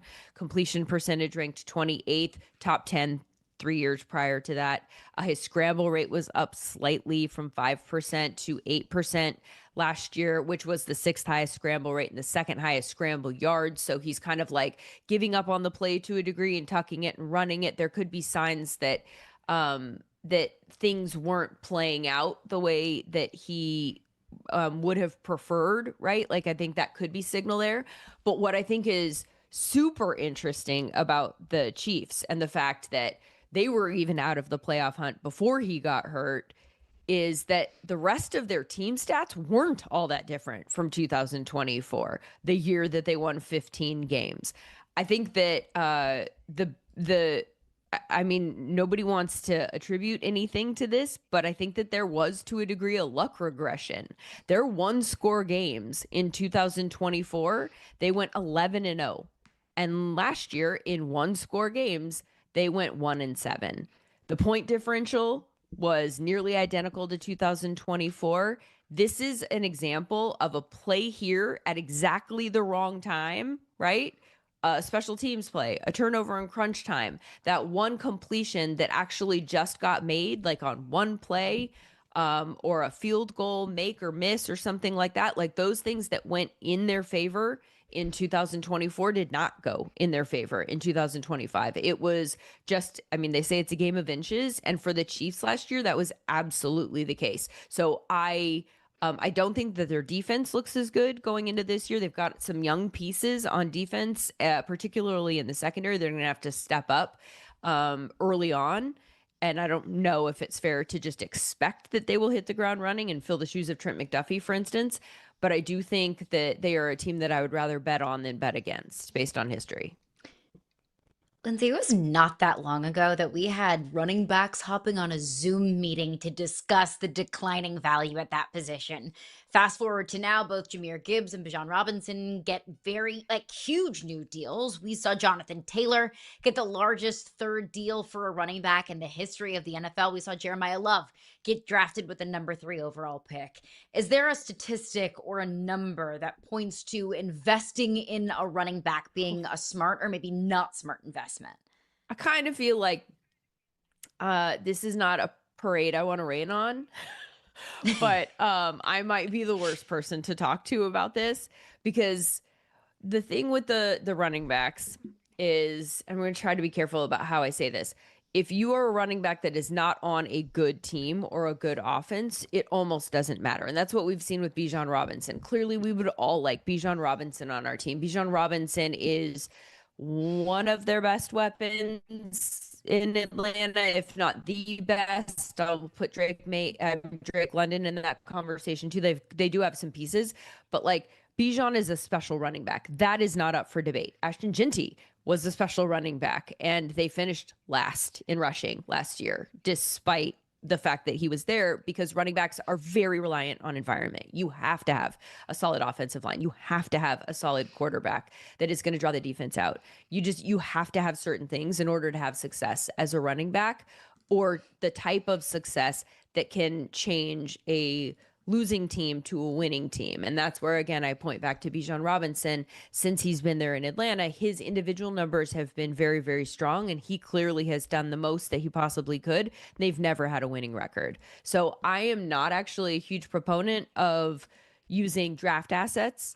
If you're a team, the Lions are a different story, because the Lions were ready to be good, and then they plugged in Gibbs, and he becomes a piece that puts them over the top. I argue that is the team that should go get a running back, pay a running back. That was the difference between Saquon Barkley on the Giants and then Saquon Barkley on the Eagles. I don't think Saquon Barkley all of a sudden got a lot better in 1 year. I think what we saw was what Saquon Barkley could do if he was in a really solid offense. And I don't think we would have seen that had the Giants paid him. I think he would have just stayed there, and the offense in general still didn't have the pieces to succeed. And you wouldn't have seen that numbers explosion and that, offensive player of the year caliber season from him. So the running back thing is I'm glad that they're all getting paid. It is still a relative number compared to other positions. You're going to have people going, oh, Gibbs and Robinson are making as much as Alec Pierce, and that hurts our heart, right? But no disrespect to Alec Pierce, but just not the same. So it's a tricky conversation, but just in general, I would say that running backs are very reliant on the environment around them, and the team should build that environment and then plug the running back in. That's my take. That's well said by you. All right, let's get one more in here before we get you out of here. The Cowboys have become sort of everybody's favorite this year. We're all using the word Super Bowl around this Cowboys team. Aren't when we you look always? at the numbers, I mean, yes, you're right. But is there something to Do it it this every year? year. The defense looks better. Defense looks better. But so do we know that they look better? I mean, I know that on paper they look better. They did do a lot this offseason to kind of swap that out. There's a lot of new starters. What is it, like 6 new starters? And I really like Caleb Downs, by the way. I think that he's going to be a special piece to that offense in that nickel role and that slot corner. And if they use him right, I think he's going to be a perfect piece there. But the defense has a lot to prove. I mean, this was a terrible defense last year. This was the 32nd ranked defense in EPA per play allowed, which I already told you is the best snapshot of how good or bad a team is. So as an offensive stat or as a defensive stat, that's really telling. They were last in success rate allowed. They had the 3rd fewest takeaways. They had the 4th most penalties. They gave up so many points that even despite the offense scoring as many points as they did, and everyone who plays fantasy knows that they put up points at a high rate, they still ranked 20th in scoring differential with a -40 overall on the season. So yes, they did what we want them to do in terms of bringing these new pieces in. I am not coming close to having a conversation about a Super Bowl run until I actually see them hold some offenses, to low point thresholds. There are just so many other teams that I think have rosters that are similar on paper that have also proven that they have, can get this done. And so I think that they have a little bit of an uphill path in that regard, but it looks better for them than it's looked in the last few years for sure. This is some of the brilliance of Consumer Sports. Why you got to check it out. Follow her on social media at Lindsay_Rhodes. Lindsay, always appreciate your time, my friend. Thanks for hanging out with us. It's going to be a fun season. Thank you for having me. It sure is. It's great stuff from Lindsay, as always. All right, coming up next, level of concern on that man, Christian McCaffrey, out with tightness. What does it mean? We'll tell you.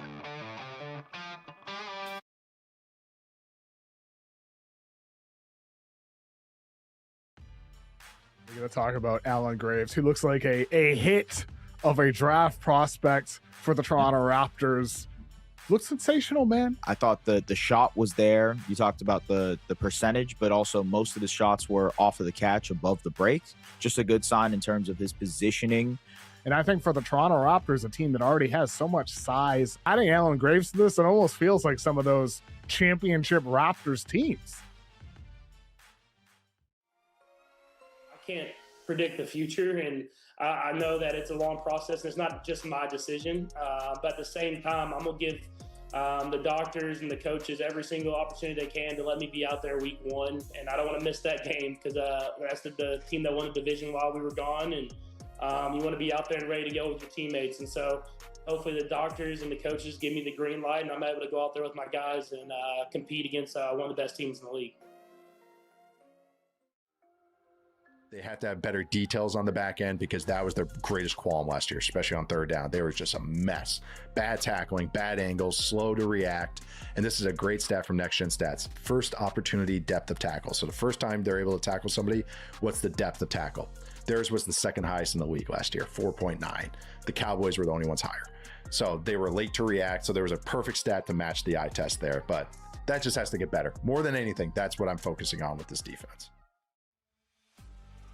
I know people talk trash about the PFL and say, oh, because you're in the PFL, you're nothing. The level of fighters in the PFL are just as high as the people in the UFC. And the reason you don't understand that, the reason you don't think so is because you're a casual. You're not a true MMA fan. You don't understand the game as much as you hope or you think you do.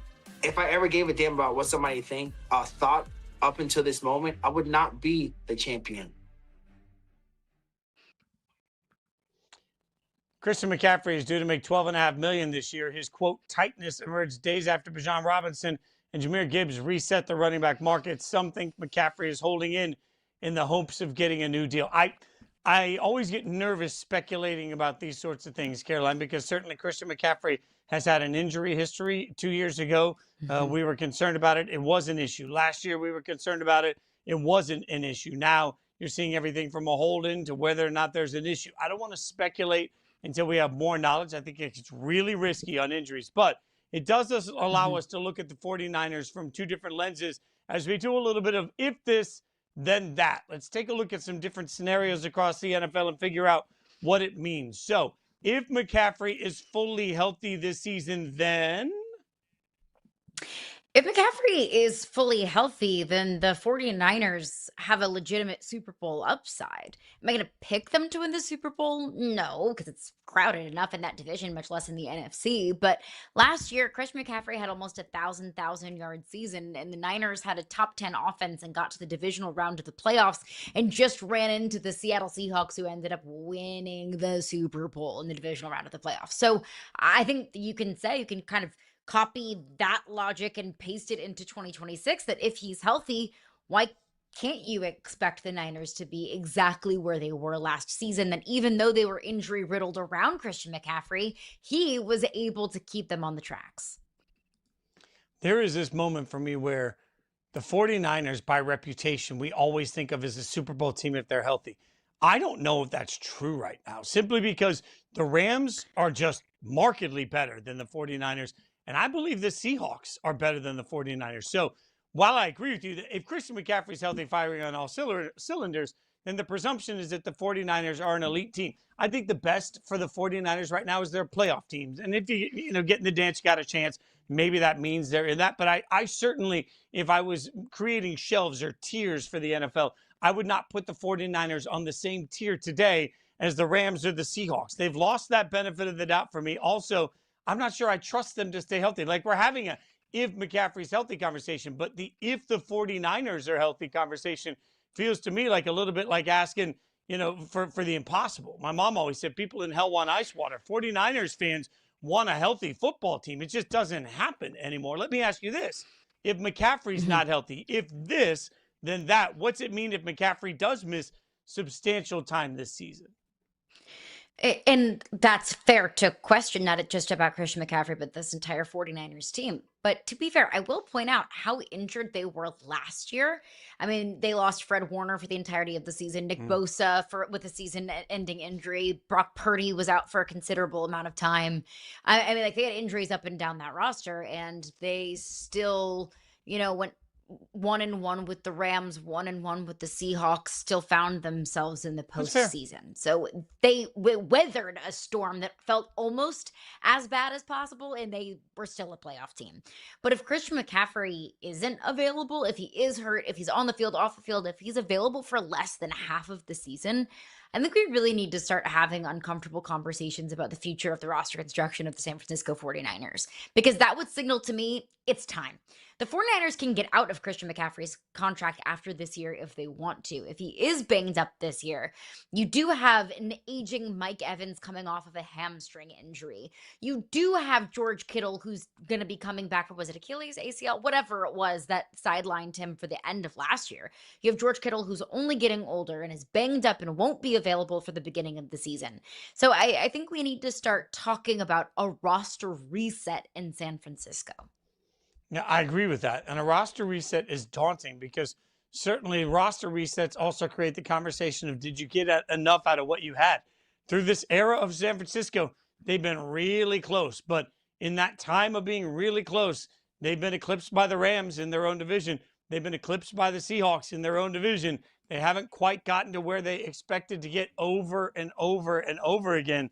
A complete reset feels drastic, but at some point that's going to have to be at least part of the San Francisco conversation. Okay, let's keep the if this, then that going throughout the course of we'll stick in their division for this one. How about this one, the NFC West, for our next one? If Aaron Donald does decide to play one more year with the Rams and joins forces with Myles Garrett, then anything less than a Super Bowl is a disappointment. And not even just getting to the Super Bowl, winning a Super Bowl. If Aaron Donald comes back and joins Myles Garrett, the single season sack leader in the history of the NFL, reigning defensive player of the year.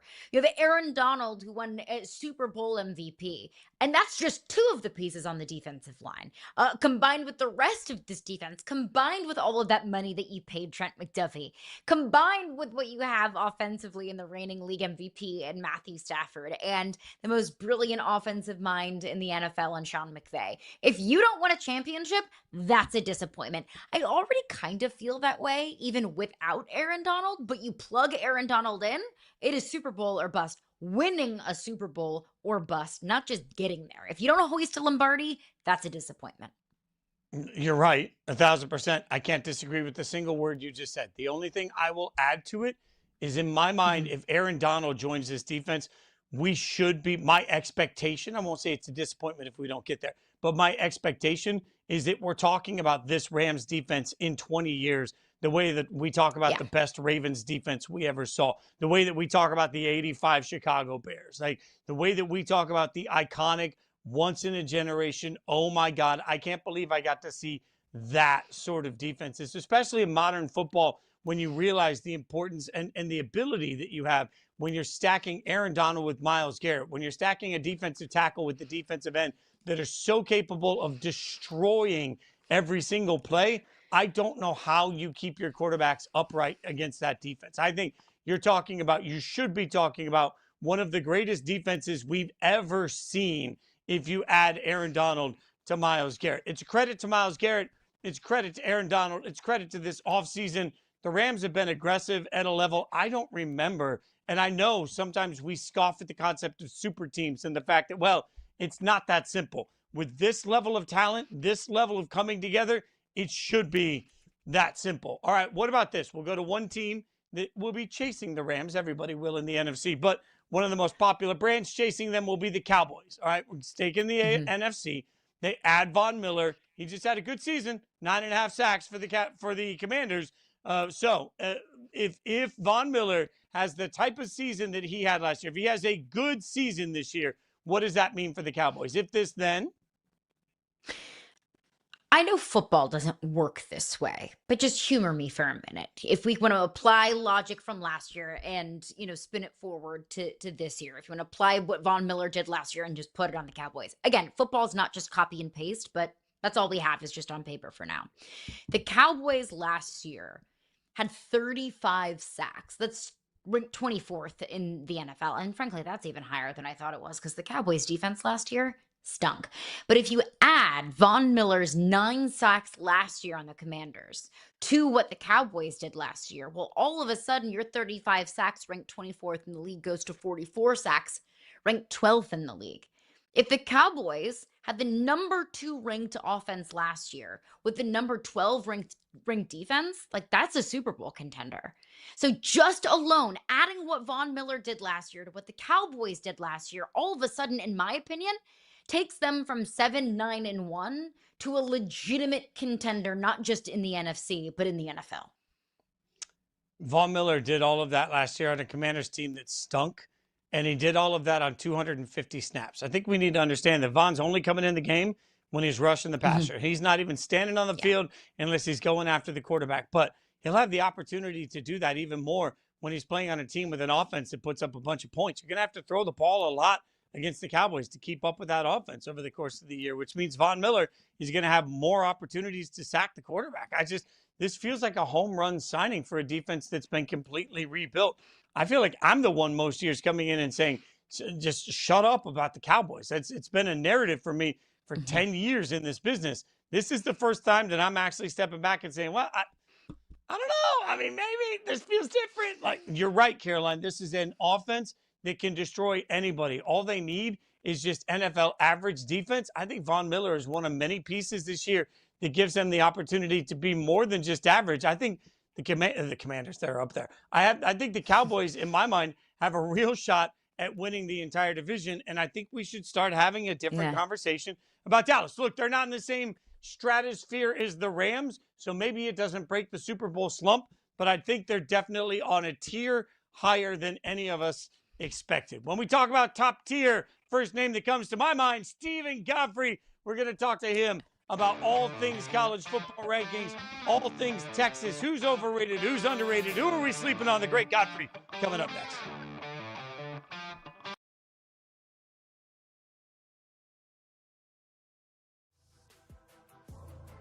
And that's really what we get into with the first quarterback I want to talk about, Sam Leavitt, transferring from Arizona State over to LSU. You're going to plug Sam Leavitt into that system with his ability to create outside of structure, his ability to get yards. On the ground, I think you're going to see him really outperform where he's being drafted right now. In a Power 4 only format, I have him as QB5 right now. We're in a very, very bad time for the perception of college football. There's a fatigue point that people keep debating. Is it because of NIL? Is it because of portal? Is it because of what's going on in Congress? And I think the average consumer, and there's still more average consumers that listen and watch this show than there are industry insiders. There is a fatigue point with perpetual revision of the postseason format. People aren't as stupid as the individuals in this industry seem to think that they are. Who is your breakout candidate for this year? Kind of think Isaiah Likely with the New York Giants is a really good candidate this year. Kind of wide receiver room that could rotate a little bit and be useful players, but they don't, to me, have one dynamic. Even Fields, who I like, I don't know that he's gonna be like a dynamic guy that right off the bus, round 3 rookie, leads the team in targets. I think that could actually be Isaiah Likely. Tight ends on their second contracts have been good bets to make. I think Likely is a good bet to make this year.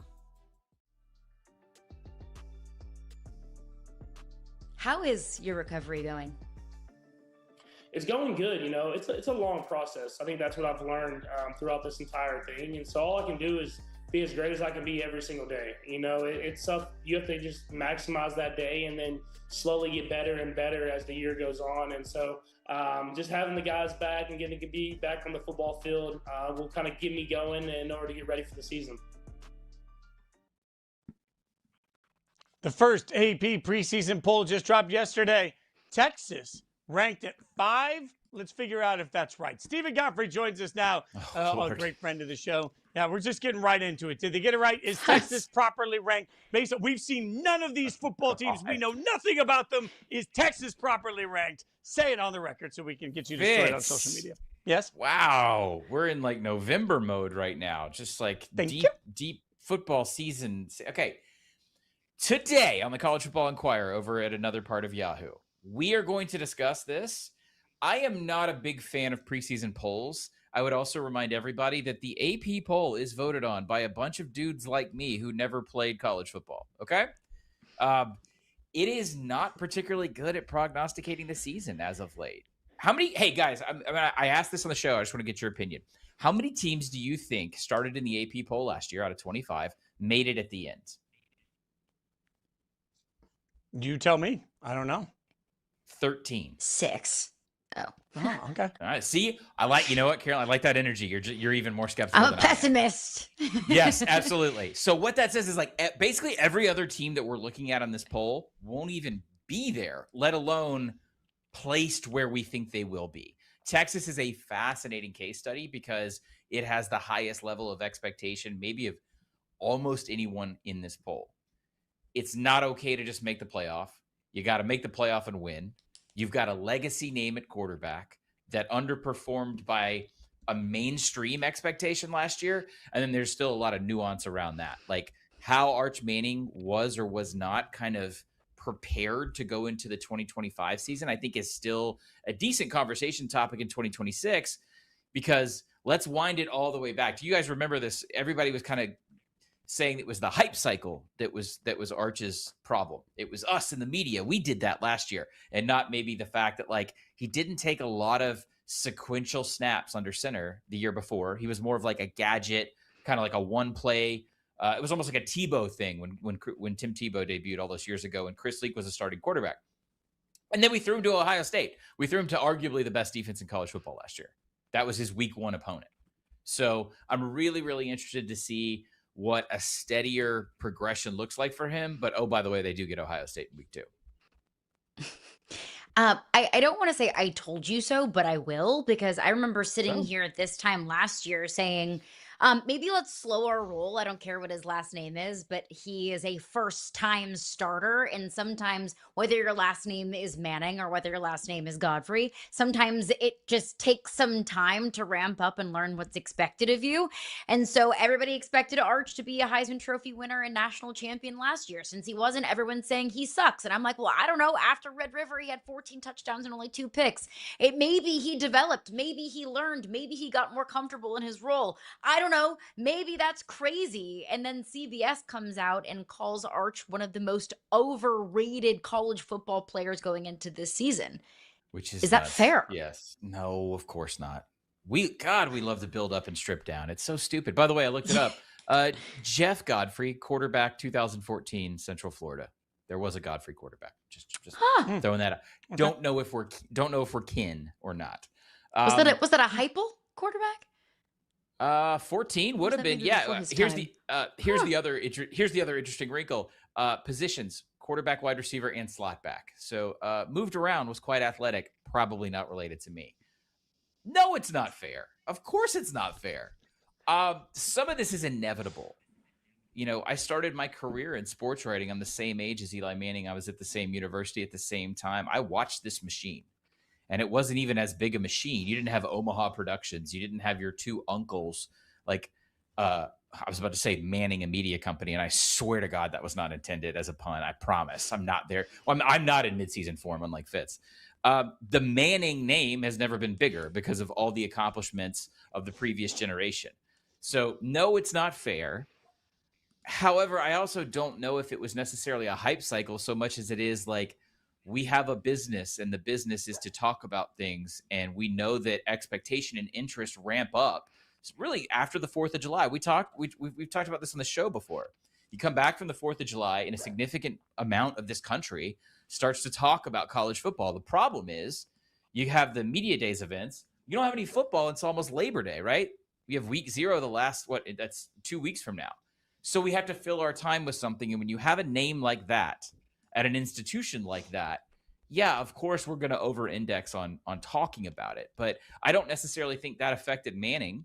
I don't think we're the reason that Manning did or did not develop. I really want to go back to this because this year, and what we talk about on the College Football Inquirer, I kind of took a more aggressive stance against Steve Sarkisian than my co-host did because, you know, Andy Staples, he kind of brings up, well, they went out, they got Cam Coleman.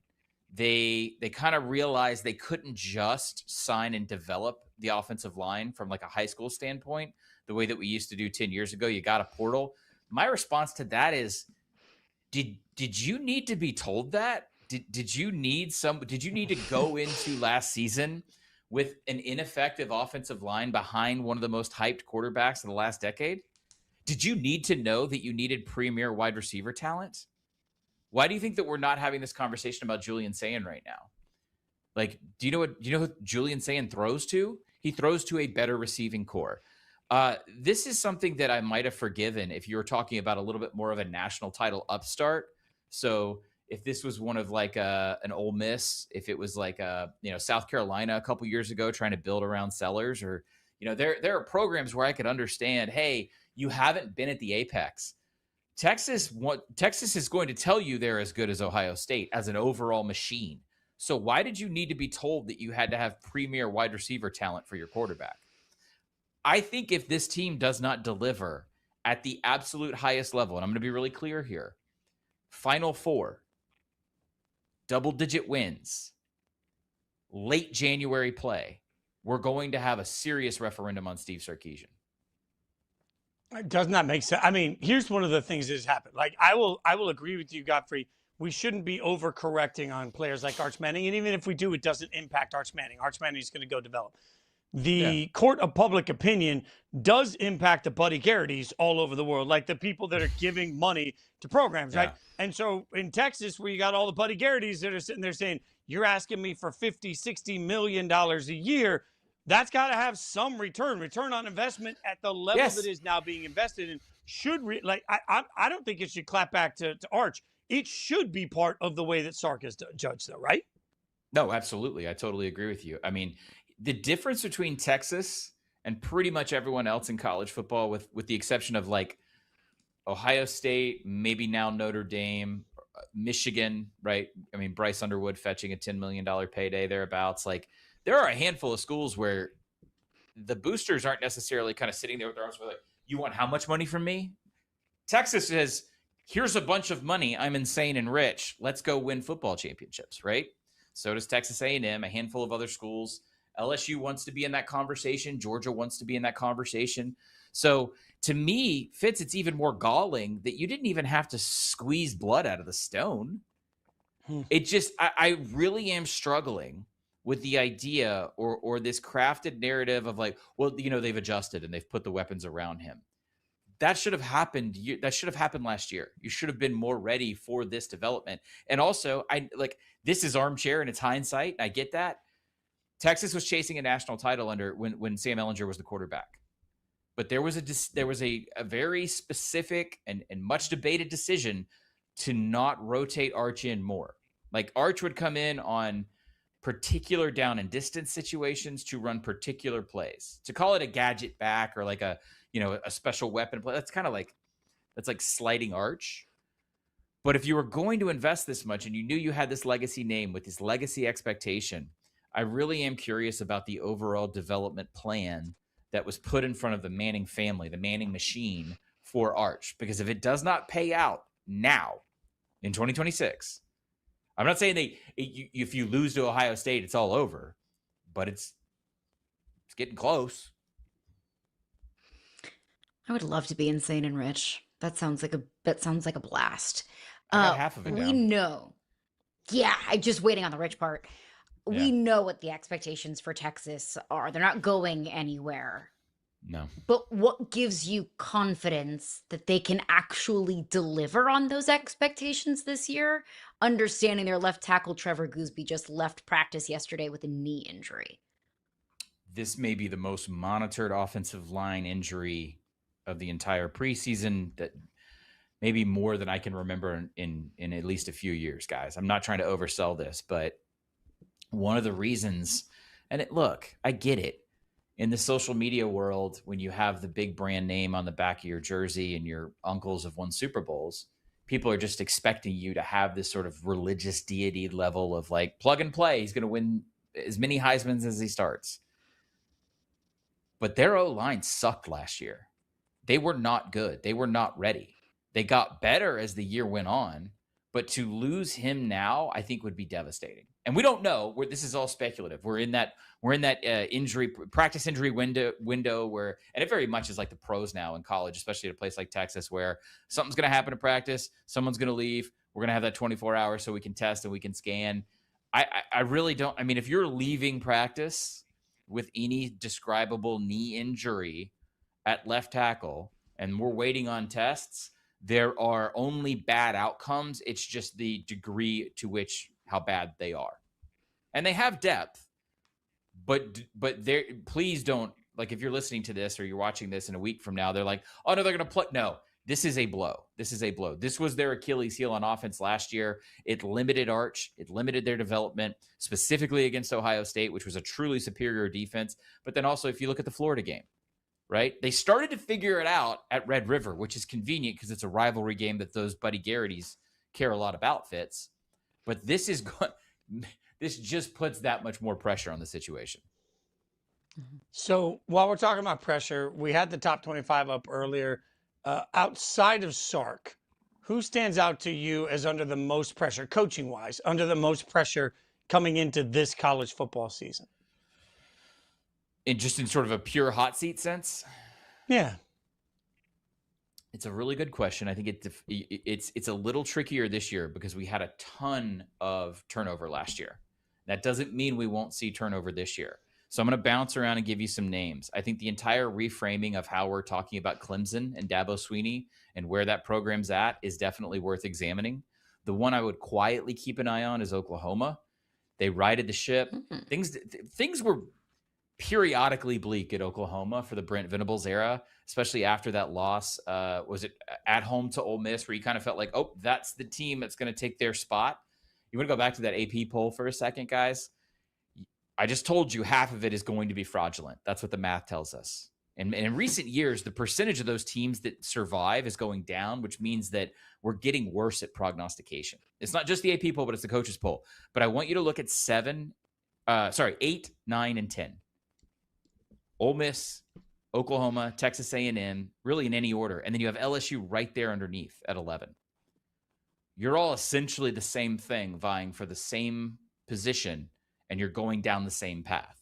The idea that those four schools are going to be in the top 11 at the end of the season. I think one of them might be, right? You're all fighting in the same litter for the same amount of food. So that's the one I would really watch is Oklahoma. There's no referendum on Pete Golding. There's no referendum. I think Mike Elko has done a fantastic job at Texas A&M. And then obviously let's try and get through one segment without talking about Lane. Lincoln Riley Fitz is the one that I really am paying attention to. As goes USC, goes the entire coaching carousel this season. Because Lincoln Riley has a major buyout. He has a Jimbo Fisher, Texas A&M, stupid buyout. USC is a private institution. We don't have the details the way that we do at schools where we can FOIA as journalists, but it is in the neighborhood of the 70s. I've heard 70s, I've heard 80s. It is not coming down significantly after this season either. There is a tremendous amount of pressure on USC. And one of the things we're going to talk about on today's Inquirer is you've noticed a change in tone from Lincoln Riley. I'm going to just call it what it is. He has been whining for the last 2 years about what USC does and doesn't have. I don't think he was ever a great fit in LA. I don't think he's a great fit for that program. I think it was a hasty hire on their part because they thought he could just manufacture Heisman quarterbacks because he did for a while. I mean, he took transfers. Like it is unbelievable the streak that he ran with QB development, but we haven't seen that in LA yet. There's a ton of investment that's been made, a absolute ton. And so you talk about Texas now saying you've got everything you need, Steve. And you talk about USC, you've got absolutely everything you need, Lincoln. And by the way, like those sweater vests at Heritage Hall, they'll stroke that check. Believe it.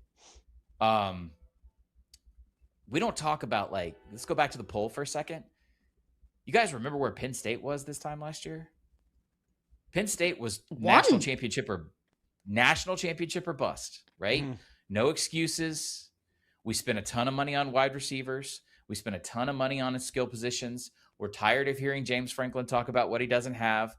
Is this starting to sound familiar to y'all? Be careful when you're the squeaky wheel as a coach. Be careful when you're at these legacy brand schools saying, we haven't modernized, we haven't done this, we don't have this. Because guess what? Sometimes the worst thing that can happen for you is, I'm a huge fan of Pusha T. What's that song? 1-800 Call My Bluff. A lot of these boosters are like, hey, guess what? Bet. Cool. Here you go. And then James Franklin lost to Northwestern and he lost to UCLA, right? And the whole thing fell apart. The math of the AP poll tells us we are talking about one of those scenarios right now. We just don't know. It's like a game of Clue.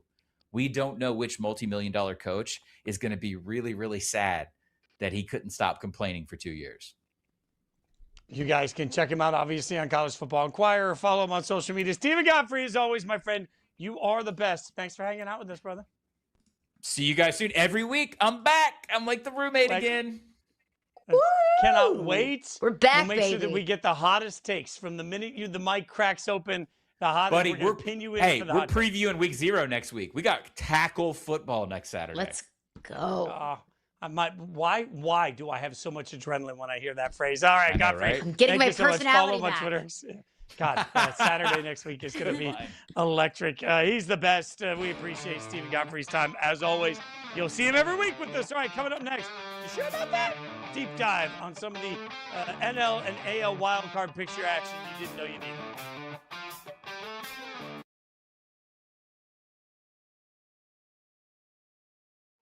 Losing Laramie Tunsil, top 3 left tackle in the NFL, it's a huge deal because now this offensive line goes from interesting to maybe bad. Now, Brandon Coleman, who's my X factor for them, he did start all of 2024, his rookie year, and they were one of the best offenses in the NFL that season. Yeah. If you want to be this more, under center, deep drop back passing game, you're going to need your protection to be really good, as opposed to we're in the gun and getting it out in the horizontal raid with Cliff Kingsbury.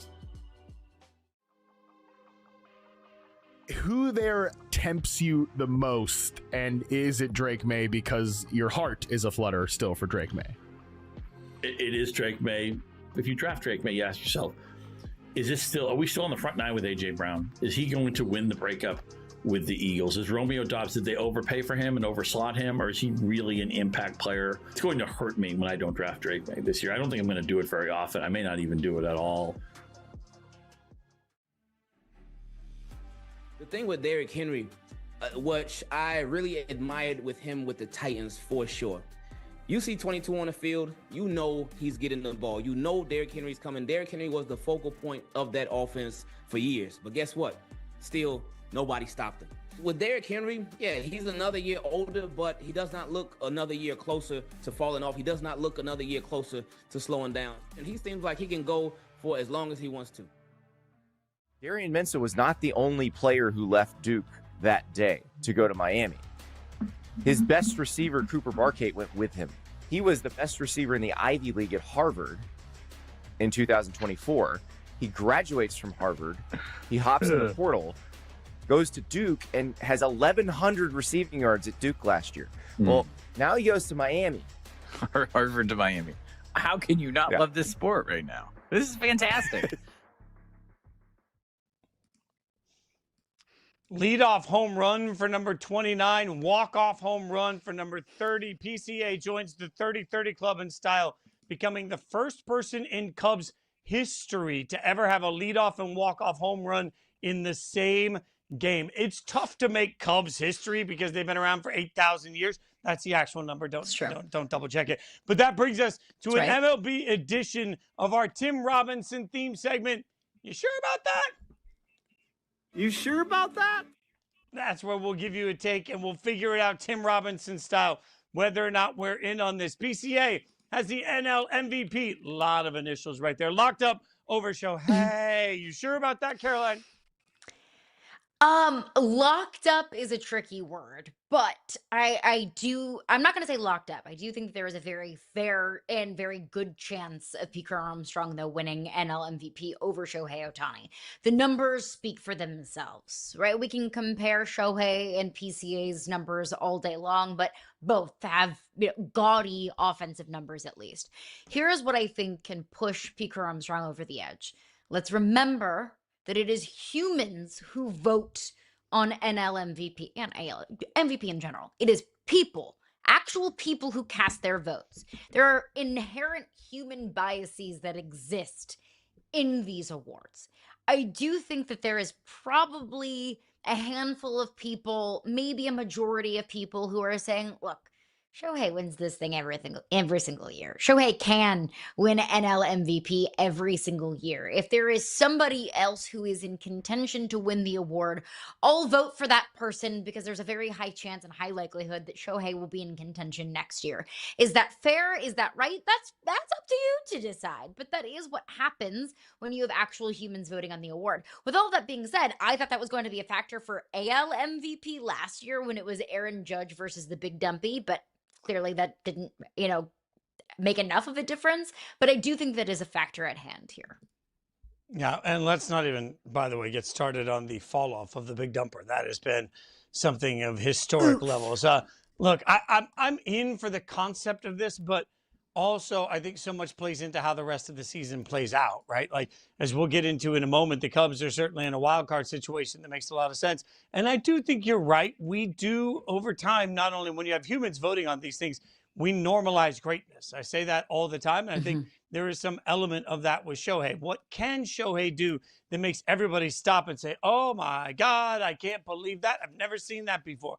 When you see the way that Pete Armstrong is playing right now, I do think that there is something to freshness, newness, the little spark you get when you're like, ooh, haven't gone through this process before. So I think that there's a really good chance for him. But to say he is locked up, nah, I can't do that. There's just too much baseball left to be played over the last couple of weeks. Right now, today, what he's doing is one of the best stories in baseball. But if Shohei goes on a heater for the last few weeks, then he's going to put himself right back into the leaderboard in this. According to most sports books right now, they're tied with the shortest odds. So even Vegas can't make their minds up. All right, let's find out how sure we are about the Cubs in the wild card race. The first three teams you see on this graphic are your division leaders. So that's the Brewers, the Braves, the Dodgers. The next three teams you see are your current wild card leaders. So Cubs, Phillies, Padres, who are you sure about? Who are you going full Tim Robinson on? You sure about that? I'll double down on the Cubs and giving all this love to Pete Armstrong and the Cubs. I'm from St. Louis, okay? It tastes like vinegar coming out of my mouth. But I will give credit where credit is due for this Chicago team. Look, they've had their ebbs and their flows. They've had their peaks and their valleys. I've heard a lot of people compare comparing, the Chicago Cubs to the Chicago Bears and kind of the heart attack that they gave so many fans last year. But when it comes down to it, even when the Cubs might get into their slumps, they find their way back. They find their way back into, finding their strides at the plate. They find their way back into just finding ways to win baseball games. And at this point in the season, when you find yourself in the postseason, what you need to do is just find a way to win a game and to survive and advance. And the Cubs have found ways to win games in so many different types of ways. So I think I just trust the Cubs. I trust I trust them at the plate. I trust what they've been able to do over the course of this season. I'm with you on everything you just said. I'll just add a little bit of my Tim Robinson here to the Phillies. I'll go with the Phillies as the team that I'm most sure about in this process. You sure about that? Partially because you took the Cubs, but also the Phillies have won 11 of their last 16, and they have a series, the next two series against Miami and St. Louis. So they can essentially sweep out two of the contenders, create even more room for themselves in that process by simply playing really good baseball for the next, 10 days, 2 weeks. So I like the Phillies because of the way the schedule lays out. I like the Phillies because they're on just a bit of a heater. And I like the Phillies, like I said, 11 of 16 is a good win streak there. So plus what's ahead of them on the schedule makes it more favorable for me. All right, let's line up the standings for the AL. All right, we've taken a look at the NL. Now let's take a look at the American League, where you see that you have the Rays, you have the White Sox, still can't make that make sense, and the Astros all leading the way. It just feels weird, but either way, your three wild card teams, the Yankees, the Red Sox, and then the Baltimore Orioles. There's a lot of really sucky teams still in contention for the wild card. Any that you're willing to turn around and say that you are sure about, Caroline? You sure about that? Yeah. I mean, the AL is like a vacuum cleaner store. There's a whole lot of suck in there. But I will go with the Boston Red Sox. What they have been able to do from their dreadful start to firing Alex Cora to now Wilson Contreras carrying this team to the upgrades at the pitching staff. I mean, like right now, the Red Sox, the heat that they've been able to find over the last half of this season is largely due to what they've been able to do with their pitching staff. It has truly been remarkable, the turnaround that the Red Sox have had. So you match Wilson Contreras and what he's been able to do at the plate. You match what the pitching staff has been able to do. You match what they did at the trade deadline. What could they have upgraded? I need to upgrade at the catcher position. So what do? You go get an all-star catcher in Adley Rutschman. They went all in at the trade deadline. They said, hey, we all of a sudden view ourselves as contenders, so we're going to do everything that it takes to keep ourselves in that position. I'm going to go with the Red Sox. I don't trust the Yankees. So this is my logic brain versus my heart, because you are right. I trust the Red Sox the way they're playing right now, but there is such a lead right now. If I'm just talking about trusting the Yankees, it's not really about trusting the Yankees. It's about trusting the fat lead that they have in the wild card standings right now. Like if you just look at the wild card standings, they're 8.5 games ahead of the Orioles. So I think the Yankees are too talented to lose their way out of the momentum they have. If the question today were who do I think could go further? No, I'm not, Tim. I'm really not sure about that. If the question today were who do we think could go further into the playoffs between the Red Sox and the Yankees, I think the Red Sox are a much better play to advance in the playoffs than the Yankees. I just think the Yankees have built up enough of a lead, Caroline, that it's just I have a hard time seeing them choke through that lead, even if they are trying desperately to make sure that they do exactly that. I can't ever hitch myself to an Aaron Boone wagon. I cannot trust him. I cannot trust his management. I cannot trust him to make the right decisions, especially in crunch time type of games. Maybe Boston has a higher variance just given where they started this season, but I can't do it with Aaron Boone. I want to go back in a time machine and before the season started and tell everybody you won't trust the Yankees, the Red Sox, but you will trust the White Sox. Wild year in Major League Baseball. And the Come Rays. back here tomorrow, 9 a.m. Thanks for watching Yahoo Sports Daily.